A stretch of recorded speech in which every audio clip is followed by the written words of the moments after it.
ইন্নাহু মান ইউশরিক বিল্লাহি ফাকাদ হারামাল্লাহু আলাইহিল জান্নাতা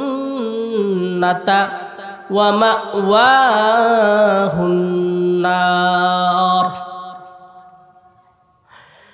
যদি কোনো বান্দা শিরকের গুনাহ করে, যদি কোনো বান্দা শিরকের গুনাহ করে মৃত্যুবরণ করে, কোনো বান্দা যদি শিরকের গুনাহ করে, তাহলে সেই বান্দার জন্য জান্নাতকে হারাম করে দিয়েছেন কে?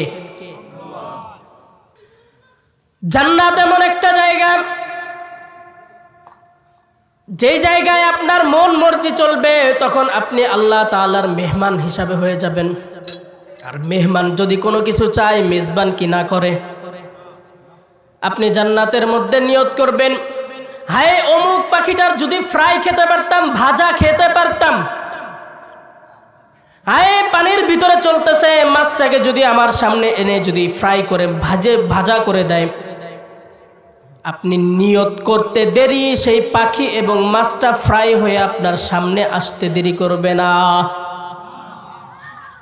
যদি বলেন হুজুর জান্নাত তো বললেন, জাহান্নামটা কি? জাহান্নাম হচ্ছে এমন একটা জায়গা, যে জায়গার ভিতরে আপনি প্রত্যেকটা মুহূর্তে মুহূর্তে মৃত্যুর স্বাদ গ্রহণ করবেন। লাঠি দিয়ে যখন আপনার মাথায় আঘাত করা হবে, আপনার মাথাটা ছিন্ন বিচ্ছিন্ন হয়ে যাবে। বার্ষিক ওয়াজ মাহফিল 10 জানুয়ারি 2025 রোজ শুক্রবার, শেষ অধিবেশন। এখন এখানে সভাপতিত্ব করবেন মোহাম্মদ নজরুল ইসলাম খান নজির, সাবেক মেম্বার 3 নং ওয়ার্ড। আসছেন?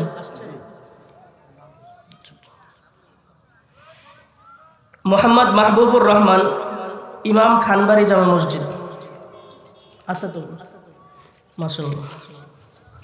এখানে আলোচনা করেছেন মাওলানা সোহাইব আহমদ আল হুসাইনি, নারায়ণগঞ্জ, ঢাকা। নিঃসন্দেহে তিনি কোরআন এবং হাদিস থেকে কথা বলেছেন। আমরা আল্লাহ তাআলার কাছে দোয়া করি, আল্লাহ রাব্বুল আলামিন যেন তার এই বরকতময় কণ্ঠ দ্বারা সমগ্র বাংলাদেশে কোরআন এবং হাদিসের যেন কথা বলতে পারেন, দ্বীনের দাওয়াতকে ছড়িয়ে দিতে পারেন। আল্লাহ তাআলার কাছে আমরা সেই কামনাই করছি। এখানে প্রধান বক্তা হিসাবে রাখা হয়েছে আমাকে। তাকবীর দিতে পারবো তো ইনশাআল্লাহ? পারবো। আল্লাহর তাকবীর, আল্লাহর বরকত ঘোষণা দিতে ভয় করে, বুক কাঁপে, জেল জুলুমের ভয় লাগে, জীবনের ভয় লাগে। বরকতর ঘোষণা দিতে পারবো, জোরে দিতে পারবো। কাঁচি কাটা এই পুরো গ্রামটা আমরা কাঁপাতে পারবো। তো আমরা একবার 3 বার তাকবীর দেব, এরপরে আলোচনায় চলে যাব। পারবো তো ইনশাআল্লাহ? লিল্লাহে তাকবীর।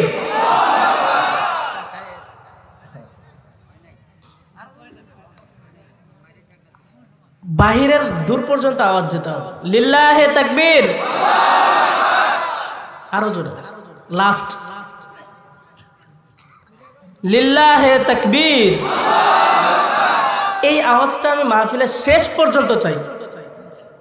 পারবেন তো ইনশাআল্লাহ? পারবেন তো ইনশাআল্লাহ? এই তাকবীরটা জোরে হয়েছে, ইনশাআল্লাহটা আসতে হয়ে গেছে। পারবো তো ইনশাআল্লাহ? ইনশাআল্লাহ। আমি আপনাদের মাঝে সূরাতুল লুকমান থেকে একটি আয়াত তেলাওয়াত করেছি। আল্লাহ রাব্বুল আলামিন যদি তৌফিক দেন তো এই আয়াত থেকে আপনাদের সামনে কিছু কথা বলার চেষ্টা করব ইনশাআল্লাহ। আল্লাহর বরকত যদি ঘোষণা দেয়, এটা আমি বলতেছি না, আবু মুসা আল জামিল সাহেব আসছে আমাদেরকে আল্লাহর বরকতের ঘোষণা দিতে বলতেছে না, এটা আল্লাহ রাব্বুল আলামিন বলছেন। কোথায় বলছেন? আল্লাহ রাব্বুল আলামিন কোরআনুল কারীমে বলেছেন, কুম ফাআনযির ওয়া রাব্বাকা ফাকাব্বির। দাঁড়াও, ভীতি প্রদর্শন করো এবং আমি আল্লাহর বরকতের ঘোষণা দাও। এটা কে বলেছে? কে বলেছে? আওয়াজ আসে না। কে বলেছে? আল্লাহ রাব্বুল আলামিন বলেছেন। তাহলে যেই মালিক আমাদেরকে সৃষ্টি করলেন সেই মালিকের ঘোষণা আমরা দিতে পারবো না? যদি বলেন আল্লাহ তাআলার ঘোষণা দিয়ে কি হবে, আল্লাহ তাআলার বরকতের ঘোষণা দিয়েই কি হবে? প্রধান কারণ হচ্ছে আমরা মুসলিম। আমরা কি? আমরা মুসলমান না অন্য ধর্মের? হিন্দু, বৌদ্ধ, খ্রিস্টান তো নয় না? খ্রিস্টান তো হব কি মুসলমান? তো মুসলমান হয়েছি বিধায় আমাদের কর্তব্য কার ঘোষণা, কার বরকতের ঘোষণা দেওয়া? আল্লাহর বরকতের ঘোষণা দেওয়া। এটা আমাদের নৈতিক দায়িত্ব এবং কর্তব্য। কেন? কারণ এটা আমাদের মহান মালিক, যিনি সৃষ্টিকর্তা, যিনি আমাদেরকে সৃষ্টি করেছেন, তার হুকুম। এটা কি? তার হুকুম। বলতে পারেন আমরা কি মুসলমান? হ্যাঁ মুসলমান। কারণ আমাদেরকে মুসলমান কে বলেছে? আমাদের ধর্মটা যে ইসলাম, এটা কে বলেছে? এটাও আল্লাহ তাআলা বলেছে। হুজুর কিভাবে বলল? আল্লাহ রাব্বুল আলামিন কোরআনুল কারীমে বলেন, ইন্নাদ-দীনা ইনদাল্লাহিল ইসলাম। ইন্নাদ-দীনা ইনদাল্লাহিল ইসলাম। আল্লাহ তাআলার পক্ষ থেকে একমাত্র মনোনীত ধর্মের নাম হচ্ছে ইসলাম।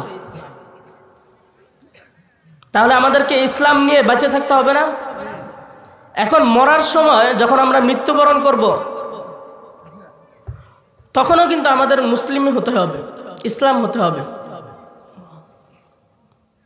আল্লাহ তাআলা কোরআনে বলছে, ওয়ালা তামুতুন্না ইল্লা ওয়া আনতুম মুসলিমুন। মৃত্যুর সময়ও কিন্তু আমাদেরকে মুসলমান হয়েই কবরে যেতে হবে। অমুসলিম হয়ে মৃত্যুবরণ করলে জান্নাত আসবে? জান্নাত পাবো?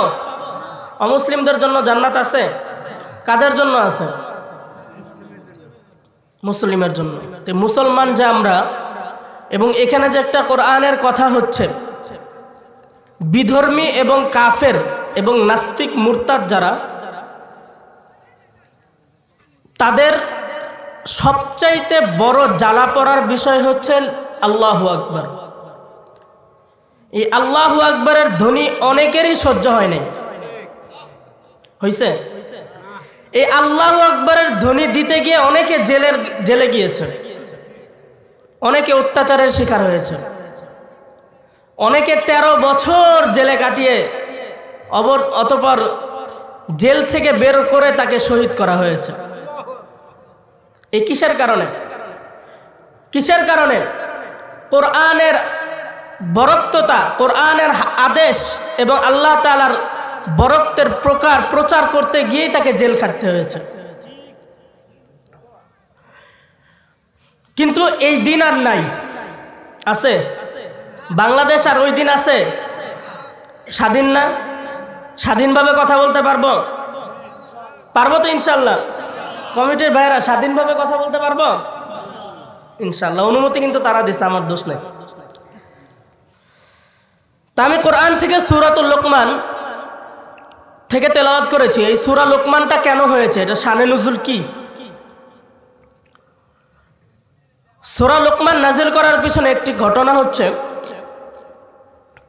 আল্লাহ রাসূল সাল্লাল্লাহু আলাইহি ওয়াসাল্লামের সময় ইহুদি এবং কাফেরগণ, ইহুদিরা বিশেষ করে যদি ভালো কথা বলতে চায়, কোনো পরামর্শ দিতে চায়, বা সন্তানের ক্ষেত্রে যদি কোনো ভালো আদেশসূচক কথা বলতে চায়, তাহলে হযরত লোকমান আলাইহিস সালামের উপদেশাবলী তাদেরকে শোনানো হয়। তো যে কোনো জায়গা থেকে এসব যখন উপদেশাবলী শুনে, তখন সাহাবায়ে কেরাম রাসূলুল্লাহ সাল্লাল্লাহু আলাইহি ওয়াসাল্লামের কাছে গিয়ে হযরত লোকমান আলাইহিস সালামের যে উপদেশ তার সন্তানের প্রতি, সেই কথাগুলো জানতে চান। সেই পরিপ্রেক্ষিতে আল্লাহ রাব্বুল আলামিন এই সূরা লোকমান নাজিল করেন। এটা শানে নুজুল। এটা সূরা লোকমান নাজিল করা হয়েছে এই লোকমানটাকে, হযরত লোকমান আলাইহিস সালাম যার নাম নিয়ে সূরার নাম রাখা হয়েছে, তাহলে কি সে কি সাধারণ কেউ? সাধারণ মানুষ? অসাধারণ না? যার তার নাম কি কোরআনে আসে? যার তার নাম আসে? আমার নাম আসছে, আপনার নাম আসছে, অনেক নবী রাসূলগণের নামও কিন্তু আসে নাই সূরার নাম হিসাবে।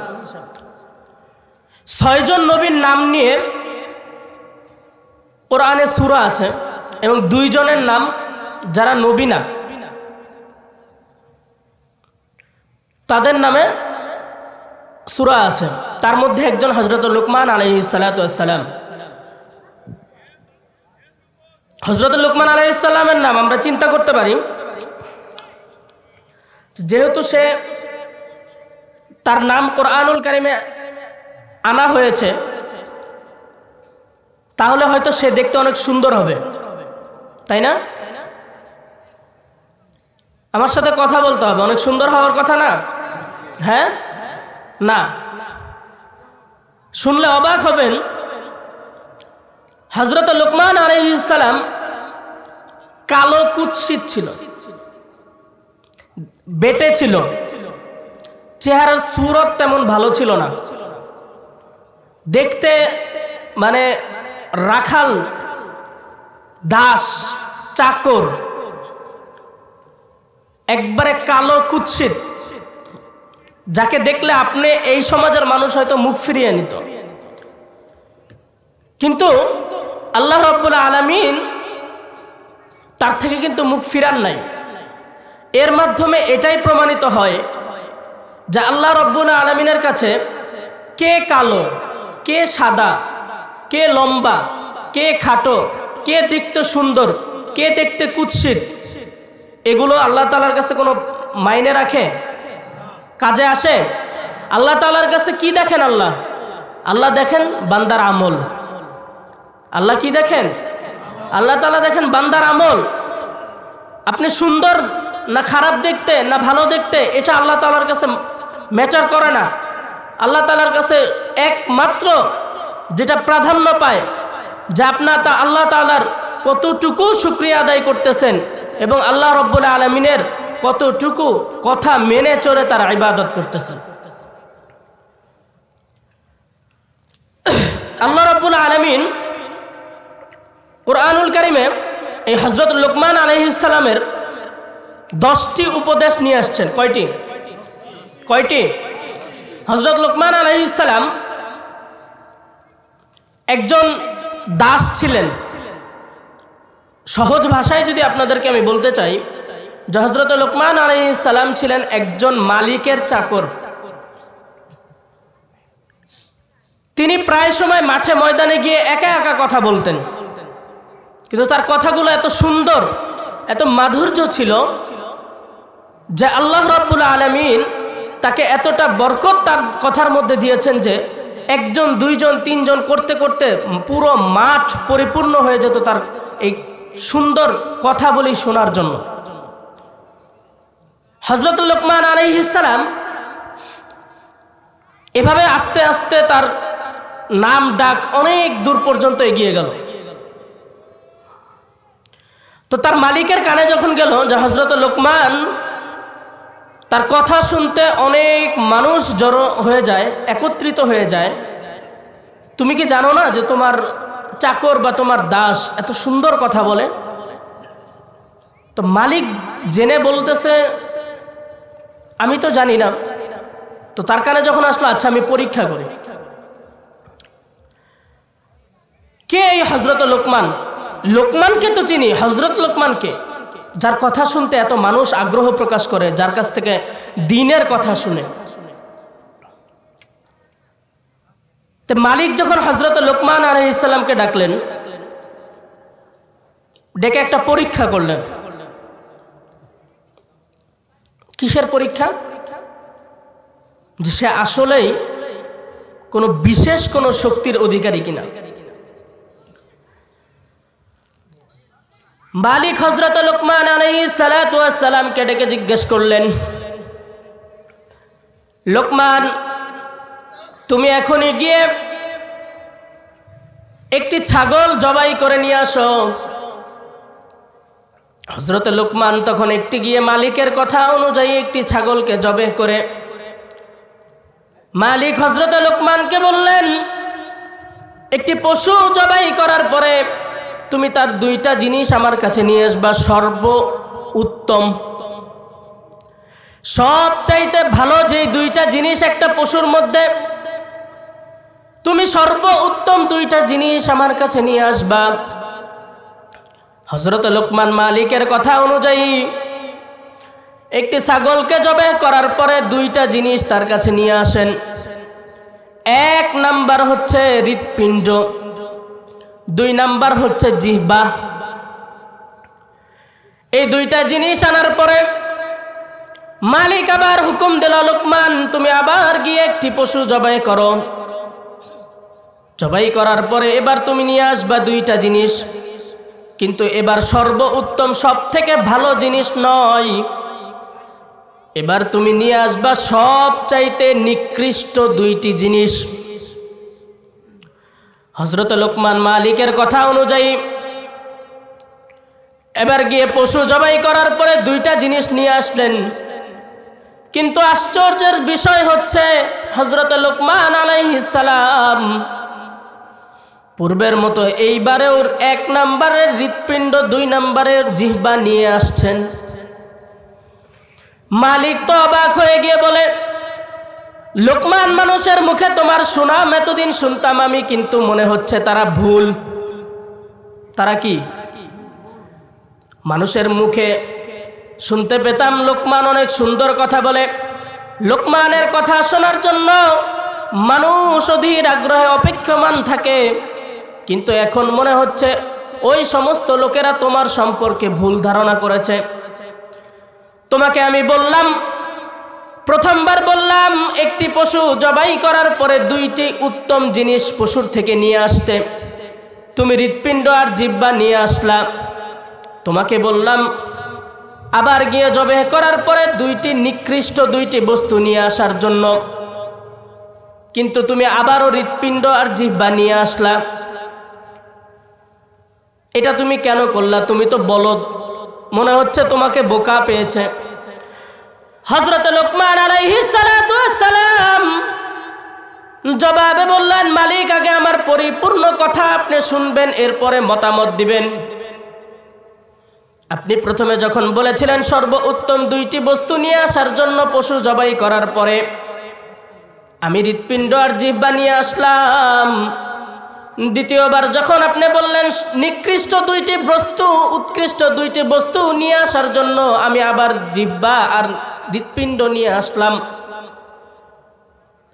কারণ একটাই, কারণটা হচ্ছে একটি পশু বা একটি প্রাণী বা একটা মানুষের মধ্যে হৃৎপিণ্ড যদি, কলব যদি ভালো থাকে, হৃৎপিণ্ড যদি ভালো থাকে, অন্তর যদি ভালো থাকে, এই কলবটা যদি ভালো থাকে আর মুখের জিহ্বা যদি ভালো থাকে, তাহলে পুরো মানুষটাই ভালো হয়ে থাকে। অন্তরের ভিতরে যদি গুনার কুমন্ত্রণা না নিয়ে আসে, অন্তরের মধ্যে যদি জিনার কুমন্ত্রণা না নিয়ে আসে, অন্তরের মধ্যে যদি সুদ খাওয়ার কুমন্ত্রণা না নিয়ে আসে, অন্তরের মধ্যে যদি ঘুষ খাওয়ার কুমন্ত্রণা না নিয়ে আসে, অন্তরের মধ্যে যদি জিনা, ব্যভিচার, অত্যাচার, জুলুম করার কুমন্ত্রণা না নিয়ে আসে, তাহলে এই কলবের চাইতে ভালো আর কি হতে পারে? দুই নম্বরে জিহ্বা নিয়ে আসলাম সর্ব উত্তম। এই জিহ্বা যদি ভালো হয়ে থাকে, জিহ্বার দিয়ে যদি আমরা খারাপ কথা না বলে থাকি, জিহ্বা দিয়ে যদি মানুষকে অত্যাচার করার কথার হুকুম করে না থাকি, তাহলে এই জিহ্বার চাইতে ভালো কি হতে পারে? কারণ আল্লাহ রাসূল বলেন, মাইয়াদমান লি মা বাইনা লিহইয়াইহি ওয়া মা বাইনা রিজলাইহি আদমান লাহুল জান্নাহ। মাইকটা ঠিক করেন। মাইয়াদমান লি মা বাইনা লিহইয়াইহি ওয়া মা বাইনা রিজলাইহি আদমান লাহুল জান্নাহ। আল্লাহর রাসূল সাল্লাল্লাহু আলাইহি ওয়াসাল্লাম বলেন, কোন উম্মত যদি আমাকে দুইটি বস্তুর গ্যারান্টি দিয়ে থাকে, তাহলে আমি ওই উম্মতের জন্য কাল কিয়ামতের ময়দানে জান্নাতের গ্যারান্টি দিয়ে দিলাম। আল্লাহ রাসূল সাল্লাল্লাহু আলাইহি ওয়াসাল্লাম বলেন, যদি কোনো উম্মত দুইটা বস্তুর গ্যারান্টি আমাকে দিতে পারে, আমি ওই উম্মতের জন্য জান্নাতের গ্যারান্টি দিয়ে দিব। এখন আপনাদের কাছে প্রশ্ন রাখি, যদি আল্লাহর রাসূল কোন উম্মতকে জান্নাতের গ্যারান্টি দেয়, তাহলে ওই উম্মত কি জান্নাতে না গিয়ে জাহান্নামে যেতে পারে? ওই উম্মতের হাত থেকে কি আর জান্নাতকে রাখতে পারে? হযরত মুহাম্মদ মুস্তাফা সাল্লাল্লাহু আলাইহি ওয়াসাল্লাম, যাকে সৃষ্টি না করা হলে পুরো কায়নাতকে সৃষ্টি করা হতো না, এই বিশ্ব মানব হযরত মুহাম্মদ মুস্তাফা সাল্লাল্লাহু আলাইহি ওয়াসাল্লাম বলেন, দুইটি জিনিসের গ্যারান্টি যদি কোনো উম্মত দিয়ে থাকে, আমি ওই উম্মতকে জান্নাতের গ্যারান্টি দিব। এক নম্বরে হচ্ছে তার লজ্জা স্থানের গ্যারান্টি দিতে হবে। লজ্জা স্থানের গ্যারান্টি কেমন? লজ্জা স্থানের গ্যারান্টি হচ্ছে এমন যে আমরা জিনায় লিপ্ত হব না। আমরা জিনায় লিপ্ত হই বর্তমান সময়ে বাংলাদেশে দেখলে দেখা যায়, নিউজের দিকে যদি চোখ বুলাই তখনই দেখতে পারি 5 বছরের মেয়ে 80 বছরের বৃদ্ধ থেকে রেহাই পায় না। এমন খবর যদি আমাদের চোখের সামনে আসে, বুকটা কেঁপে ওঠে। এই কারণে আমাদের নিজেদের লজ্জা স্থানের হেফাজত করার দরকার আছে না নাই? এক নম্বরে, কোন উম্মত যদি নিজের লজ্জা স্থানের গ্যারান্টি দিয়ে থাকে, ওই উম্মতের জন্য আমি জান্নাতের গ্যারান্টি দিয়ে দিব। 2 নম্বরে হচ্ছে জিহ্বা। এই জিহ্বার গ্যারান্টি যদি কোনো উম্মত আমাকে দিতে পারে, আমি উম্মতের জন্য জান্নাতের গ্যারান্টি দিয়ে দিব। বলতে পারেন, হুজুর জিহ্বা তো কি সমস্যা?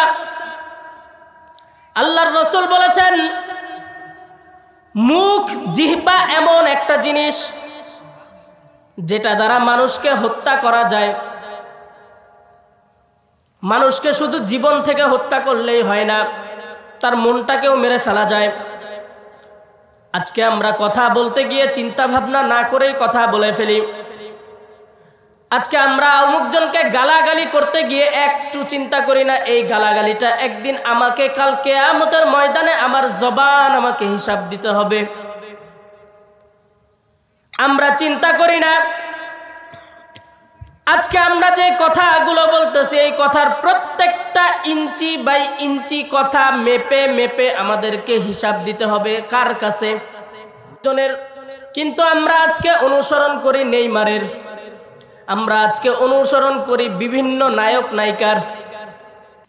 বড় আফসোসের বিষয়, আল্লাহর রাসূল সাল্লাল্লাহু আলাইহি ওয়াসাল্লাম পৃথিবীর ভিতরে শ্রেষ্ঠ মানব, কিন্তু তাকে আমরা অনুসরণ করি না। করি আমরা নিজেদেরকে মুসলমান দাবি করি, মুখে মুসলমান, আই এম এ মুসলিম, আমি মুসলিম, আমি মুসলমান। এনাফ, যথেষ্ট। আমি মুসলমান দাবি করলাম, এটাই যথেষ্ট?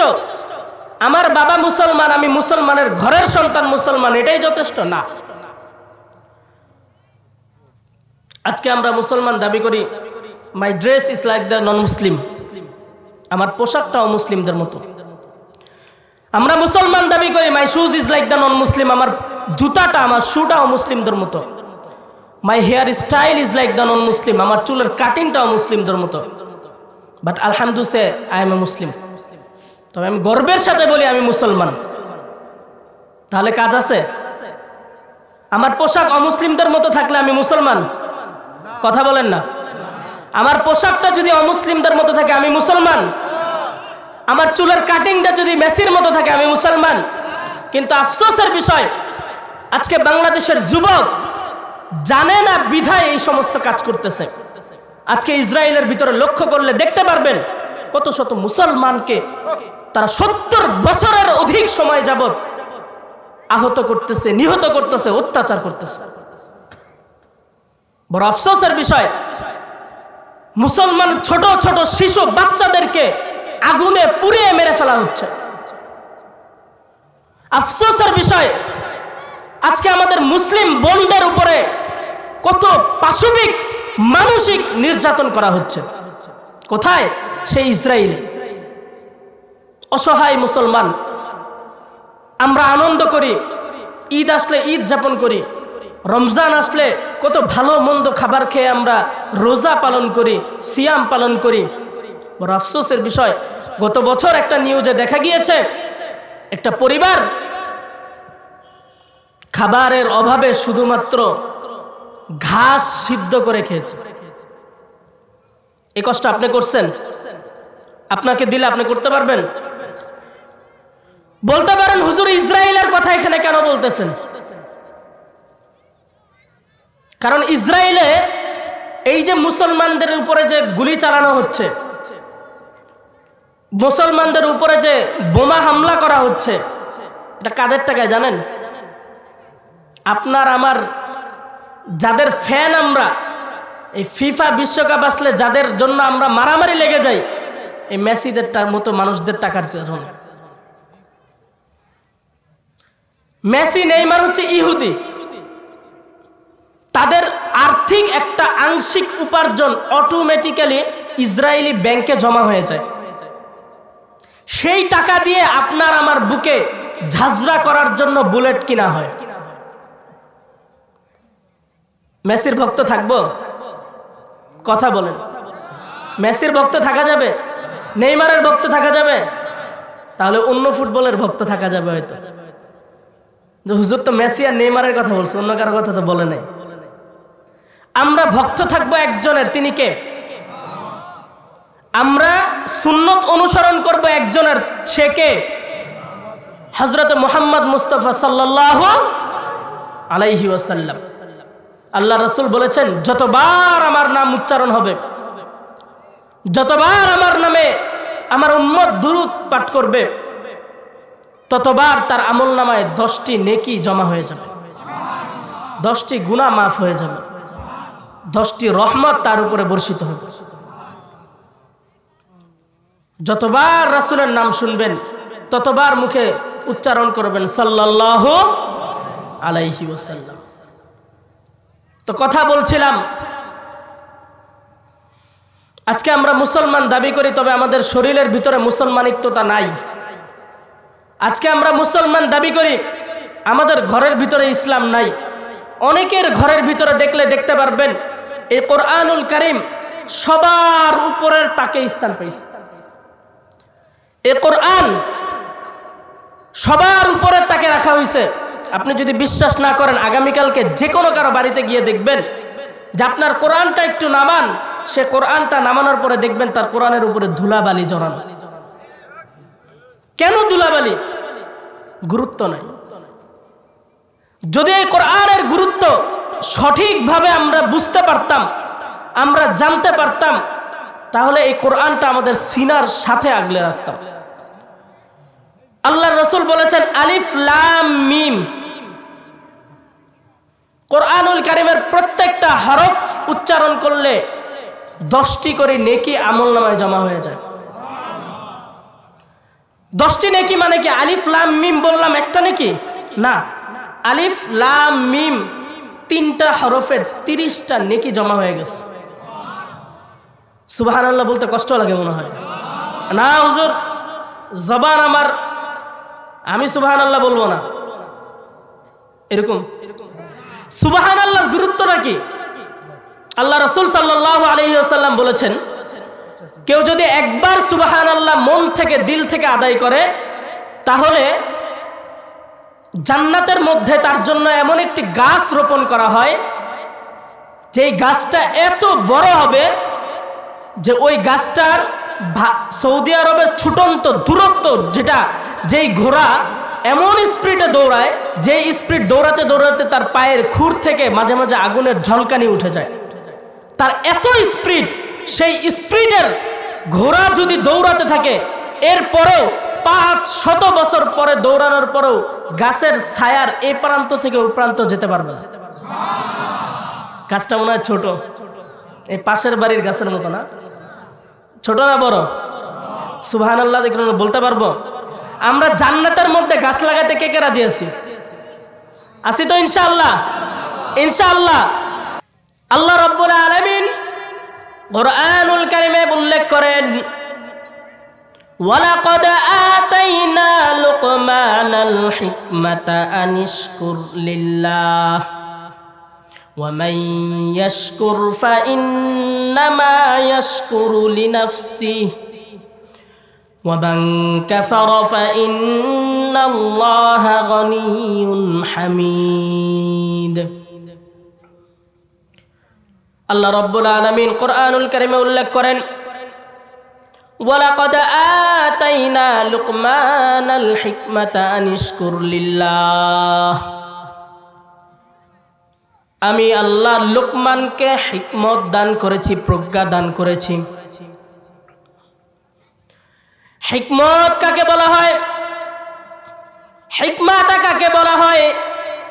আল্লাহ রাব্বুল আলামিন যাকে তাকে হিকমত দান করেন না।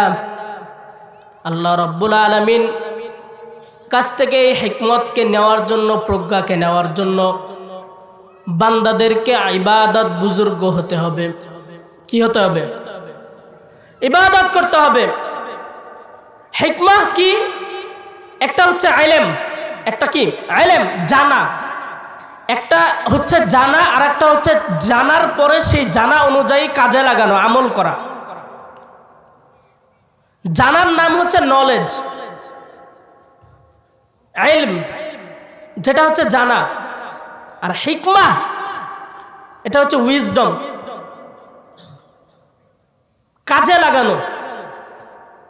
যদি আপনাদেরকে সহজ ভাষায় বুঝাই, আপনাদের যে এলাকা আছে, এলাকায় অনেক সময় বৃষ্টি আসলে কি বলে আপনাদের, ওটা কি বলে, কাদা কাদা হয়ে যায় না? হয় কি হয় না? মনে করেন আপনার এই প্রান্ত থেকে ও প্রান্ত পর্যন্ত বৃষ্টি আসার কারণে জায়গাটা অল্প পরিমাণ প্যাক হয়ে গিয়েছে, কাদা কাদা হয়ে গেছে। তো এই লোদ হওয়ার কারণে, কাদা হওয়ার কারণে দুইটা মানুষ তাদের সামনে গিয়েছে যে এইটা অতিক্রম করবে। তো স্বাভাবিকভাবে আমরা যদি চলতে যাই তাহলে একটার পরে একটা, একটার পরে একটা পা ফেলতে হবে, তাই না? আমরা হাঁটি কিভাবে? একটা পা ফেলি, তারপরে অপর পা বাড়াই সামনে অগ্রসর হওয়ার জন্য। এটা হচ্ছে জানা, যে আমি জানি যে এভাবে আমাকে হেঁটে যেতে হবে। তো একজন মানুষ এভাবে হেঁটে গেল, তো তার পায়ে কাদা লাগছে না লাগে না? লাগছে। আরেকজন মানুষ, সেও জানে যে এভাবে একের পর এক ধাপ ফেলে এরপরে যেতে হবে আমাদেরকে, কিন্তু সেও গেছে কিভাবে? যাওয়ার সময় তার কাপড়টা, তার লুঙ্গি বা পায়জামাটা একটু উঁচু করে গেছে। উঁচু করে যাওয়ার কারণে দেখে দেখে গেছে কোন জায়গাটা একটু লোদ কাদাটা কম আছে বা শুকনা আছে, শুকনা জায়গায় দেখে দেখে পাড়া দিয়ে দিয়ে দিয়ে দিয়ে গেছে। তো ওর জামাই কি লোদ কাদা ভরছে? ভরছে? ময়লা ভরছে? তাহলে কি হলো? দুইজনই জানে কিভাবে হাঁটতে হবে, কিন্তু জায়গাটা কিভাবে অতিক্রম করতে হবে এই জেনে কাজে লাগাতে পারছে কয়জন? একজন। তাহলে একটা হচ্ছে ইলম, জানা, আর একটা হচ্ছে যেই জিনিসটা আমি জানি সেটা অপরকে বা ওই কাজে, ওই জানা অনুযায়ী সেটাকে কাজে লাগানো, এটাকে বলে হিকমাহ, প্রজ্ঞা, বিশেষ শক্তি। এটা আল্লাহ রাব্বুল আলামিন যাকে তাকে দেন না। আল্লাহ রাব্বুল আলামিন বলেন, ইউতিল হিকমাতা মান ইয়াশাউ ওয়া মান ইউতাল হিকমাতা ফাকাদ উতিয়া খায়রান কাসীরা। আল্লাহ রাব্বুল আলামিন বলেন, আমি যাকে তাকে হিকমত প্রদান করি না, প্রজ্ঞা দান করি না, কিন্তু আমি যাকে হিকমা দান করি তার সর্বাধিক কল্যাণ তার জীবনে আমি বয়ে আনি। সুবহানাল্লাহ। বাড়িতে গিয়া সর্বাধিক কল্যাণ কি আনি? তার জীবনে অনেক কল্যাণ বর্ষিত হয় যাকে আল্লাহ তাআলা হিকমা দান করেন। এই হযরত লুকমান আলাইহিস সালামের মধ্যে এই জ্ঞানটা ছিল যে ইলম শুধু জানার নাম ইলম নয়, ইলমটাকে নিয়ে কাজে লাগানোর নামও ইলম, তাই না? তো হযরত লুকমান আলাইহিস সালাম তার সন্তানকে 10টি উপদেশ দিয়েছেন। কয়টি? কয়টি? 10টি। এখন আপনারা যারা আছেন অধিকাংশ এখানে পিতা, বাবা বা যারা সন্তান আছেন, যুবক ভাইরা, আমরা হযরত লুকমান আলাইহিস সালামের এই 10টি উপদেশ নিজেদের জীবনে নিতে পারবো? আমরা পরবর্তী প্রজন্ম যারা আছে তাদের কানে, তাদের কর্ণকহরে এই 10টি উপদেশ আমরা পৌঁছে দেব ইনশাআল্লাহ। আল্লাহ রাব্বুল আলামিন বলেন, ওয়ালাকাদ আতাইনা লুকমানাল হিকমাতা আনিশকুর লিল্লাহ। আমি লোকমানকে প্রজ্ঞা দান করেছি, এই হিকমা দান করার কারণে আল্লাহ রাব্বুল আলামিনের কাছে শুকরিয়া আদায় করো। ওয়ামান ইয়াশকুর ফাইন্নামা ইয়াশকুরু লিনাফসি। তুমি যদি আল্লাহ তাআলার কাছে শুকরগুজার হও, এটা তোমার নিজেদের স্বার্থের কারণে। কি কারণে? আমরা যদি আল্লাহ তাআলার বরত্ব প্রচার করি, আল্লাহর কোনো স্বার্থ আছে? আমরা যদি একক তো নামাজও না পড়ি, কোনো স্বার্থ আছে? আল্লাহর মনে হয় একটু শক্তি কমে যাবে, ক্ষমতা কমে যাবে। তো আমরা বলতে পারেন, হুজুর আমাদের কি স্বার্থ শুকরিয়া আদায় করলে? আল্লাহ রাব্বুল আলামিন বলেন, লাইন শাকারতুম লাযীদান্নাকুম ওয়া লাইন কাফারতুম ইন্না আযাবি লাশাদীদ।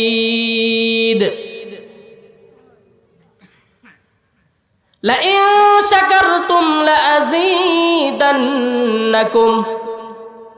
ও বান্দা তোমরা আমার শুকরিয়া আদায় করো। যে বান্দা আমার শুকরিয়া আদায় করবে, আমি ওই বান্দার নিয়ামতকে আরো বৃদ্ধি করে দিব। যদি কাউকে আমি একটি ফল দেই, যদি ওই একটি ফলের কারণে আমি আল্লাহর কাছে শুকরিয়া আদায় করে, আমি তাকে পরবর্তীতে 2টা ফল দিব। যদি আমি কাউকে 1 বিঘা ধানের চাষ করার জন্য ফসল দেই, যদি 1 বিঘা ধানের ফসল যদি শুকরিয়া আদায় করে, আগামী বছর এমনও হতে পারে আমি আল্লাহ ওই বান্দাকে 2 বিঘা জমির মালিক বানিয়ে দিব। এই কারণে আল্লাহ তাআলার কাছে শুকরিয়া আদায় করা যাবে? যাবে যাবে? হুজুর শুধু সুখে থাকলেই শুকরিয়া আদায় করব, কষ্টে থাকলে করব না, এমনটা? হ্যাঁ,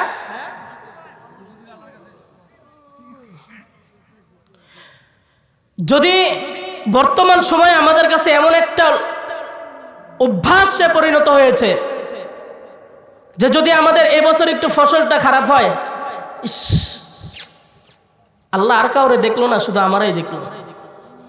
বলি কি বলি না? কাছি কাটার মানুষ বলে না, বলে না? আউয়ালু মান ইউদআ ইলাল জান্নাতি ইয়াউমাল কিয়ামাহ আল্লাযীনা ইয়াহমাদুনাল্লাহা ফিস সাররাই ওয়াদ দাররাই। আল্লাহ রাসূলের হাদিস, কিয়ামতের ময়দানে সর্বপ্রথম জান্নাতের দিকে তাদেরকে আহ্বান করা হবে, ডাকা হবে, যারা সুখে দুঃখে উভয় অবস্থায় আমি আল্লাহর শুকরিয়া আদায় করি। যদি সুখে থাকলেই শুকরিয়া আদায় করলাম, আলহামদুলিল্লাহ এই বছর আমার ফসল ভালো হয়েছে, আলহামদুলিল্লাহ এই বছর আমার ব্যবসা উন্নত হয়েছে, কিন্তু যেই বছর ব্যবসা একটু খারাপ হবে ওই বছর আল্লাহ আমাকে ছাড়া আর কেউ দেখলো না, না ব্যবসা করতেছি পুরো লস, এমনটা বলি কি বলি না? বলা যাবে? কারণ সুখ যেই আল্লাহ রাব্বুল আলামিন দেয়, কষ্ট দুঃখ বালা মুসিবত সেই আল্লাহ দিয়েই পরীক্ষা করেন, ঠিক কিনা? তাই সুখে দুঃখে সর্বাবস্থা আল্লাহ তাআলার কাছে শুকরিয়া আদায় করা যাবে। তাহলে এখন কি বোঝা গেল? যে আল্লাহর শুকরিয়া আদায় করি আমাদের নিজেদের স্বার্থের জন্য। হ্যাঁ, আমরা আমাদের নিজেদের স্বার্থের জন্য যেন আল্লাহ তাআলা আমাদের নিয়ামতকে বাড়িয়ে দেয়, আমাদের ইলমকে বাড়িয়ে দেয়, আমাদের আমলকে বাড়িয়ে দেয়, আমাদের ব্যবসা বাণিজ্য যেন বরকত দান করেন, আমাদের ফসল যেন বৃদ্ধি করেন, আমাদের আয় উন্নতি যেন বরকত দান করেন। এই উসিলাতে, এই লোভে, এই আকাঙ্ক্ষাতেই তো আমি শুকরিয়া আদায় করি, তাই না? এই কারণে আল্লাহ রাব্বুল আলামিন বলেন, ওয়া মান ইয়াশকুর ফাইন্নামা ইয়াশকুরু লিনাফসি। ও বান্দা তুমি শুকরিয়া আদায় করতেছো তোমার নিজের স্বার্থের কারণে। কারণ পুরা দুনিয়ার মানুষ, পুরা পৃথিবীর মানুষ যদি চেষ্টা করে, পুরা পৃথিবীর মানুষ যদি সিদ্ধান্ত নেয়, আমরা কেউ আর এক ওয়াক্ত নামাজ পড়ব না, আমরা কেউ আর আল্লাহ তাআলার কথা মানব না, তাহলে আল্লাহ তাআলার মনে কোনো ক্ষতি হবে? পুরা পৃথিবী ইমানদার হলেও যেমন আল্লাহ তাআলা লাভ লস নাই, পুরা পৃথিবী অমুসলিম, বেঈমান, কাফের, মুরতাদ, নাস্তিক হয়ে গেলেও আল্লাহর কোনো লাভ লস নাই। আল্লাহ তাআলা আমাদেরকে সৃষ্টি করেছেন, আল্লাহ তাআলা আমাদেরকে পরীক্ষার জন্য এই পৃথিবীতে প্রেরণ করেছেন। মৃত্যুর পূর্ব পর্যন্ত আমরা যারা ইবাদত করব তাদের ফয়সালা হবে জান্নাত, আর যারা আল্লাহ তাআলার নাফরমানি করব তাদের ফয়সালা হবে জাহান্নাম। আল্লাহ রাব্বুল আলামিন এবার শুরু হবে উপদেশ। খুব অল্প সময় আমি কথা বলবো, কারণ শীতের রাত্রে আমাদেরকে আবার ব্যাক করতে হবে। আল্লাহ রাব্বুল আলামিন হযরত লোকমান আলাইহিস সালাতু ওয়াস সালামের সন্তানের প্রতি যে উপদেশ, যে পরামর্শ, এই উপদেশ আল্লাহ তাআলার কাছে এতটা পছন্দ হয়েছে, এতটা ভালো লেগেছে যে আল্লাহ রাব্বুল আলামিন কুরআনুল কারীমে সেই উপদেশগুলো নিয়ে এসেছেন।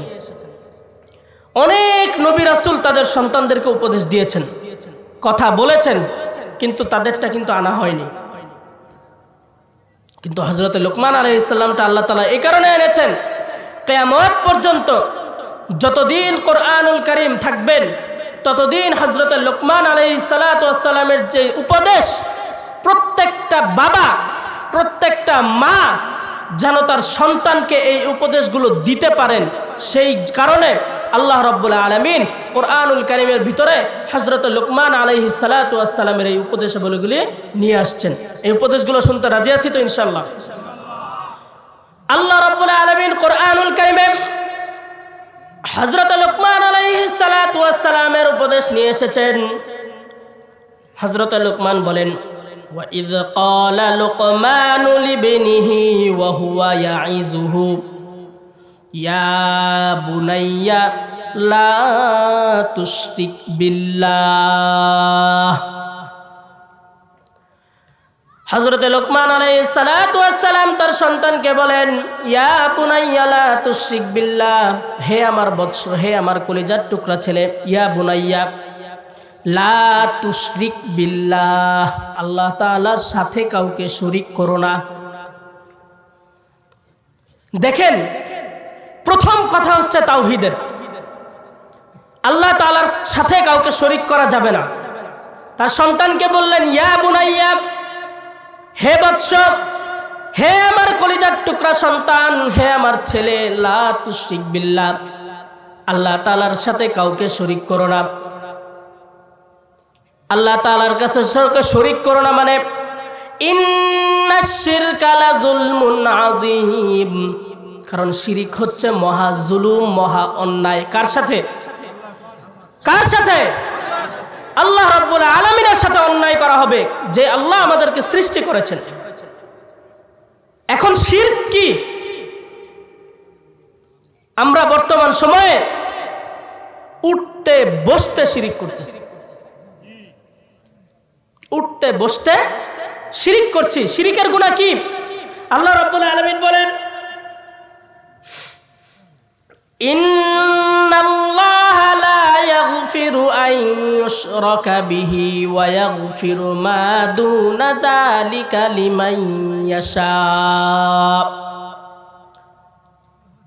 আল্লাহ রাব্বুল আলামিন বান্দার জন্মের পর থেকে, বালেগ হওয়ার পর থেকে নিয়ে শুরু করে মৃত্যু পর্যন্ত যত গুনাহ করবে, যত গুনাহ করবে করুক না কেন, আল্লাহ রাব্বুল আলামিন যদি চায় তাহলে সমস্ত গুনাহগুলোকে মাফ করে দিবে। শুধুমাত্র একটি গুনাহ ছাড়া যিনি মাফ করবেন না তিনি কে? সমস্ত গুনাহ যে আল্লাহ মাফ করবেন, শুধুমাত্র একটি গুনাহ তিনি মাফ করবেন না, সেটা হচ্ছে শিরকের গুনাহ। এই শিরকের গুনাহ যদি কেউ করে মৃত্যুবরণ করে তাহলে সে নিশ্চিত জাহান্নামে যাবে। ইন্নাহু মান ইউশরিক বিল্লাহি ফাকাদ হারামাল্লাহু আলাইহিল জান্নাতা ওয়া মাওয়াহুন নার। যদি কোনো বান্দা শিরকের গুনাহ করে, যদি কোনো বান্দা শিরকের গুনাহ করে মৃত্যুবরণ করে, কোনো বান্দা যদি শিরকের গুনাহ করে, তাহলে সেই বান্দার জন্য জান্নাতকে হারাম করে দিবেন কে? জান্নাত এমন একটা জায়গা, যেই জায়গায় আপনার মন মর্জি চলবে, তখন আপনি আল্লাহ তাআলার মেহমান হিসাবে হয়ে যাবেন। আর মেহমান যদি কোনো কিছু চায়, মেজবান কি না করে? আপনি জান্নাতের মধ্যে নিয়ত করবেন, হায় অমুক পাখিটার যদি ফ্রাই খেতে পারতাম, ভাজা খেতে পারতাম, হায় পানির ভিতরে চলতেছে মাছটাকে যদি আমার সামনে এনে যদি ফ্রাই করে ভাজা করে দেয়, আপনি নিয়ত করতে দেরি, সেই পাখি এবং মাছটা ফ্রাই হয়ে আপনার সামনে আসতে দেরি করবে না। যদি বলেন হুজুর জান্নাত তো বললেন, জাহান্নামটা কি? জাহান্নাম হচ্ছে এমন একটা জায়গা, যেই জায়গার ভিতরে আপনি প্রত্যেকটা মুহূর্তে মুহূর্তে মৃত্যুর স্বাদ গ্রহণ করবেন। লাঠি দিয়ে যখন আপনার মাথায় আঘাত করা হবে, আপনার মাথাটা ছিন্ন বিচ্ছিন্ন হয়ে যাবে, আপনার গর্তের ভিতরে চলে যাবেন, আবার আপনাকে টেনে আনা হবে, আবার আপনার মাথা ঠিক হয়ে যাবে, আবার আপনাকে বাড়ি দেওয়া হবে। এই জাহান্নামের অধিবাসী হবে কারা? ওয়ামাই ইউশরিক বিল্লাহ, যারা আল্লাহর শিরিক করে, আল্লাহর সাথে যারা শিরিক করে, ফাকাদ হারামাল্লাহু আলাইহিল জান্নাহ, তাদের জন্য আল্লাহ রাব্বুল আলামিন জান্নাতকে হারাম করে দিবেন। আল কাবাইরু আল ইশরাকু বিল্লাহি ওয়া উকুকুল ওয়ালিদাইন ওয়া কতলুন নাফসি।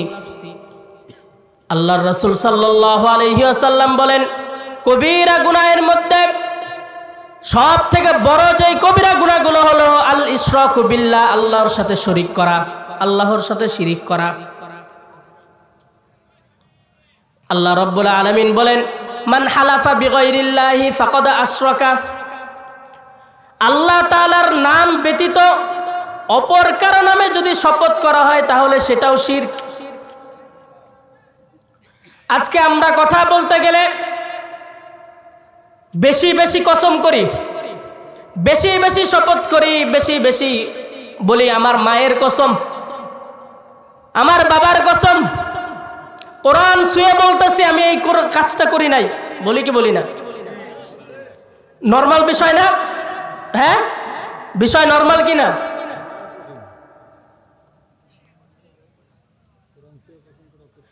কোরআনকে ছুঁয়ে বলতেছি আমি এই কাজটা করি না, আমাকে তুমি বিশ্বাস করো। আল্লাহর নামে শপথ করা ছাড়া যদি কোনো দুনিয়ার কোনো মাখলুকের নামে শপথ করা হয় তাহলে সেটাই হবে শিরক। এই কারণে আজ থেকে শপথ করব একজনের নামে, তিনি কে? শপথ করব একজনের নামে, তিনি কে? আল্লাহ রাব্বুল আলামিন। আল্লাহ রাসূল সাল্লাল্লাহু আলাইহি ওয়াসাল্লাম বলেন, তোমাদের মধ্যে সব থেকে বেশি যে ভয়টা আমি করি সেটা হচ্ছে ছোট শিরক। শিরক দুই প্রকার। শিরক কয় প্রকার? একটা হচ্ছে শিরক বড় শিরক, আর একটা হচ্ছে ছোট শিরক। এতক্ষণ যেটা বললাম, আল্লাহ তাআলা ছাড়া অন্য কারো আল্লাহর সাথে শরীক করা, কোন মাজারে গিয়ে মান্নত করা, সেজদা আল্লাহ তাআলার নাম ব্যতীত অপর কারো নামে সেজদা করা, এগুলো হচ্ছে বড় শিরক। এগুলো কি? বড় শিরক। আল্লাহ রাসূল বলেন, সব থেকে ভয় যেটা আমি পাই সেটা হচ্ছে তোমাদের দ্বারা ছোট শিরক। ক্বালু ওয়া মা শিরকু ইয়া রাসূলুল্লাহ, ছোট শিরক, এই শিরকটা কি? আল্লাহ রাসূল বলেন, তো আল্লাহ রাসূল সাল্লাল্লাহু আলাইহি সাল্লাম বলেন, ক্বালা রিয়া, লোক দেখানো। লোক দেখানোটা কি? মান সাল্লা ইউরাই ফাকাদ আশরাকা, আমি মানুষকে দেখানোর জন্য নামাজ আদায় করলাম, আমি লোককে দেখানোর জন্য সালাত আদায় করলাম, মানুষ আমাকে নামাজি বলবে, মানুষ আমাকে ইমানদার বলবে, মানুষ আমাকে পাক্কা 5 ওয়াক্ত নামাজিওয়ালা বান্দা বলবে, মানুষ দেখলে বলবে অমুক ব্যক্তিটা 5 ওয়াক্ত নামাজ সবার আগে মসজিদে গিয়ে আদায় করে, মানুষ আমাকে দেখলে সালাম দিবে, মানুষ আমাকে দেখলে সম্মান করবে, কারণ আমি নামাজি, এই লোক দেখানোর জন্য যদি কেউ নামাজ আদায় করে তাহলে সেটা আল্লাহর সাথে শিরিক করা হবে। মান সামা ইউরাই ফাকাদ আশরাকা,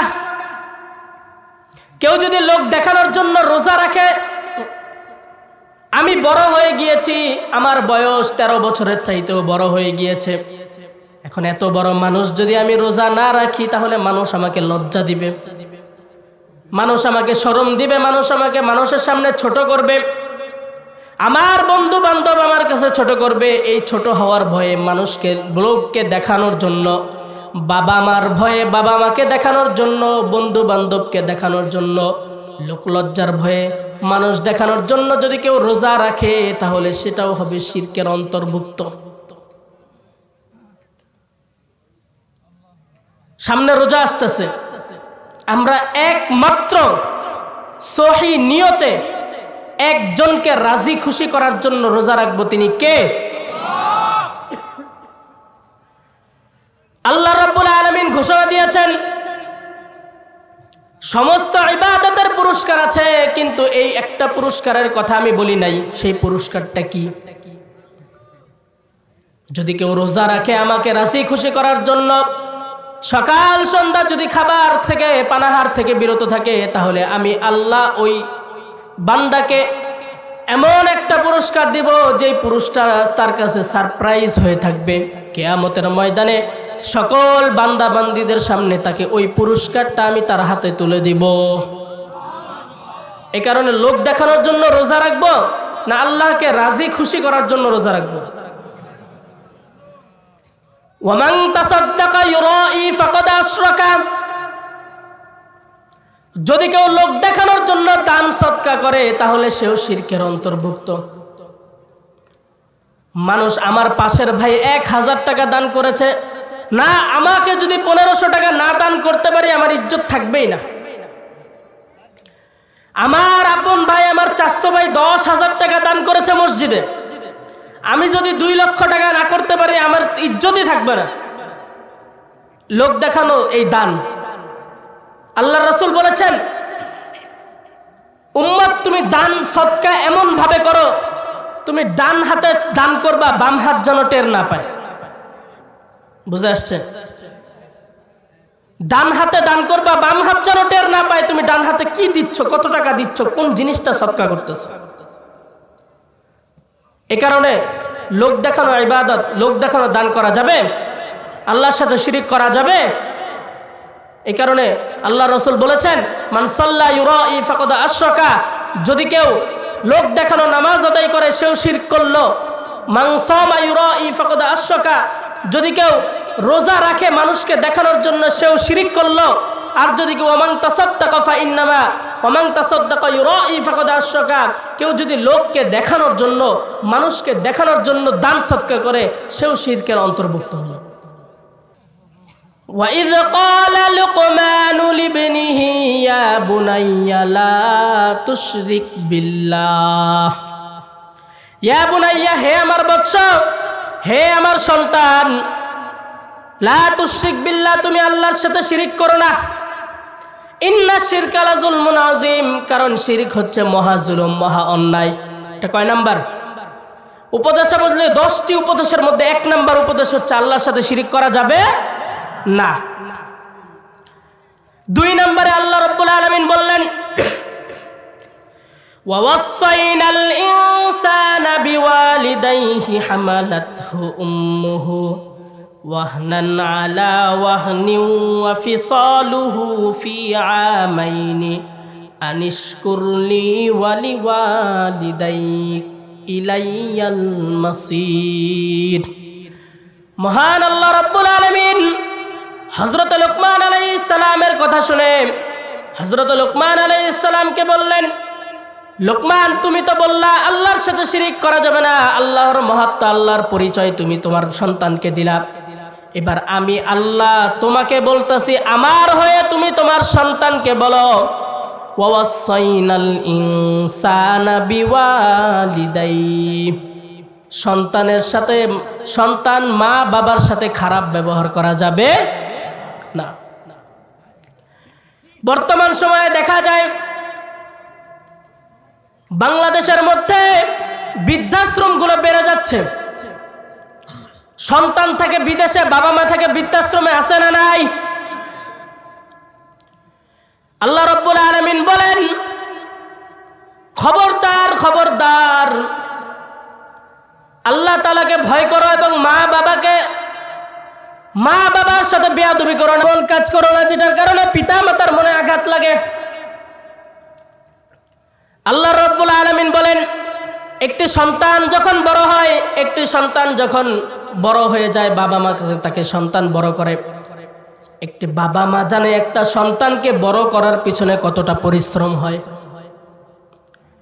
আল্লাহ রাব্বুল আলামিন এ কারণে বললেন, ও সন্তানেরা, যদি পিতা মাতা তোমাদেরকে বড় করতে করতে বৃদ্ধা হয়ে যায়, ইম্মা ইয়াবলুগান্না ইনদাকাল কিবারা আহাদুহুমা আও কিলাহুমা ফালা তাকুল লাহুমা উফফিন ওয়ালা তানহারহুমা ওয়া কুল লাহুমা কাওলান কারীমা।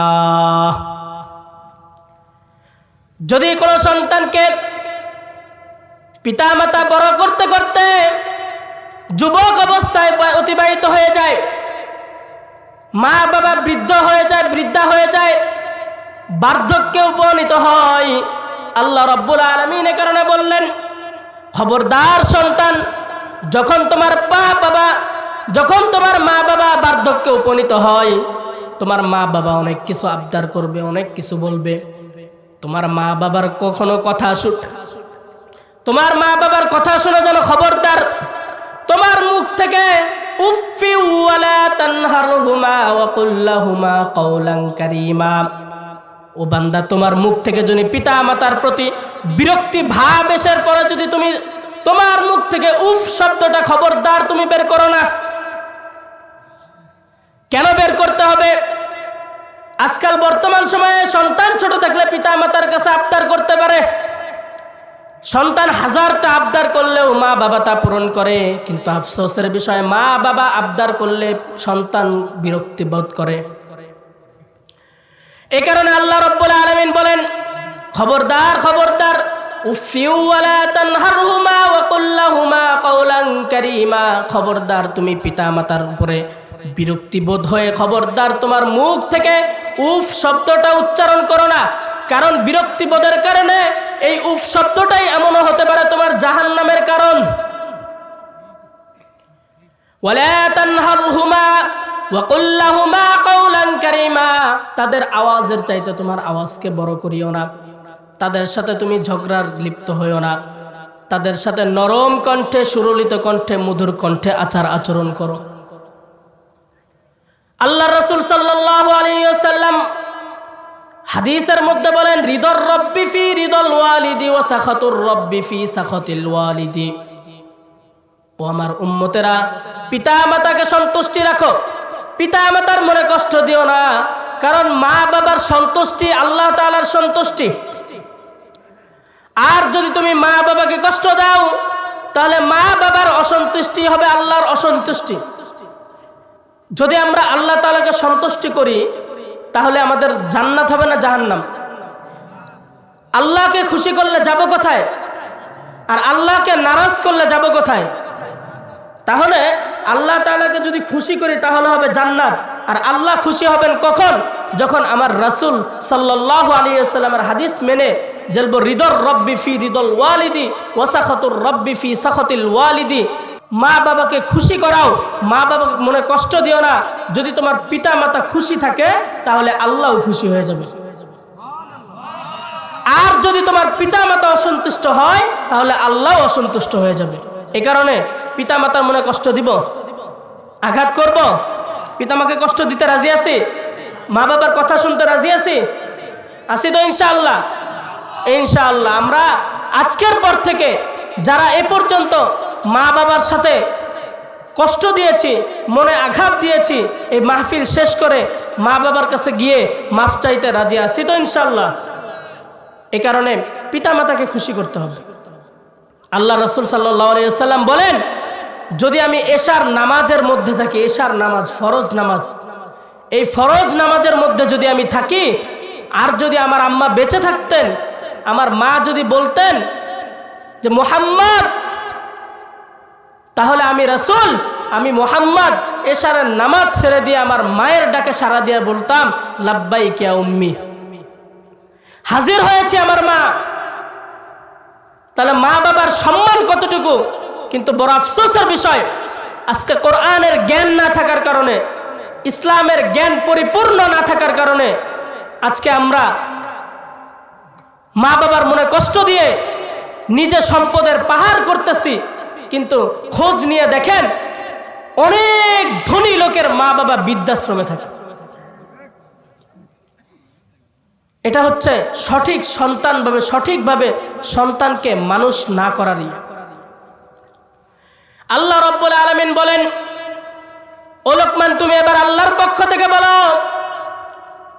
যে আমি আল্লাহ ঘোষণা দিয়েছি, খবরদার কোনো সন্তান যেন মা বাবার সাথে খারাপ আচরণ না করে।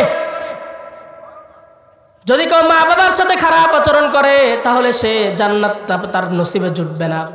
যদি কেউ মা বাবার সাথে ভালো ব্যবহার করে, আমি আল্লাহর রাসূলের দ্বারা ঘোষণা দেই, মা বাবাকে যদি কেউ খুশি করতে পারে আমি আল্লাহ তার জন্য জান্নাতের ব্যবস্থা করে দিব। ওয়াইস করনি নাম শুনছেন? যিনি সাহাবী হতে পারেন নাই, তার কাছে সাহাবী হওয়ার সুযোগ ছিলেন। মায়ের খেদমত করতে করতে তিনি হযরত মুহাম্মদ মুস্তাফা সাল্লাল্লাহু আলাইহি ওয়াসাল্লামের সাথে সাক্ষাৎ করতে পারেন নাই।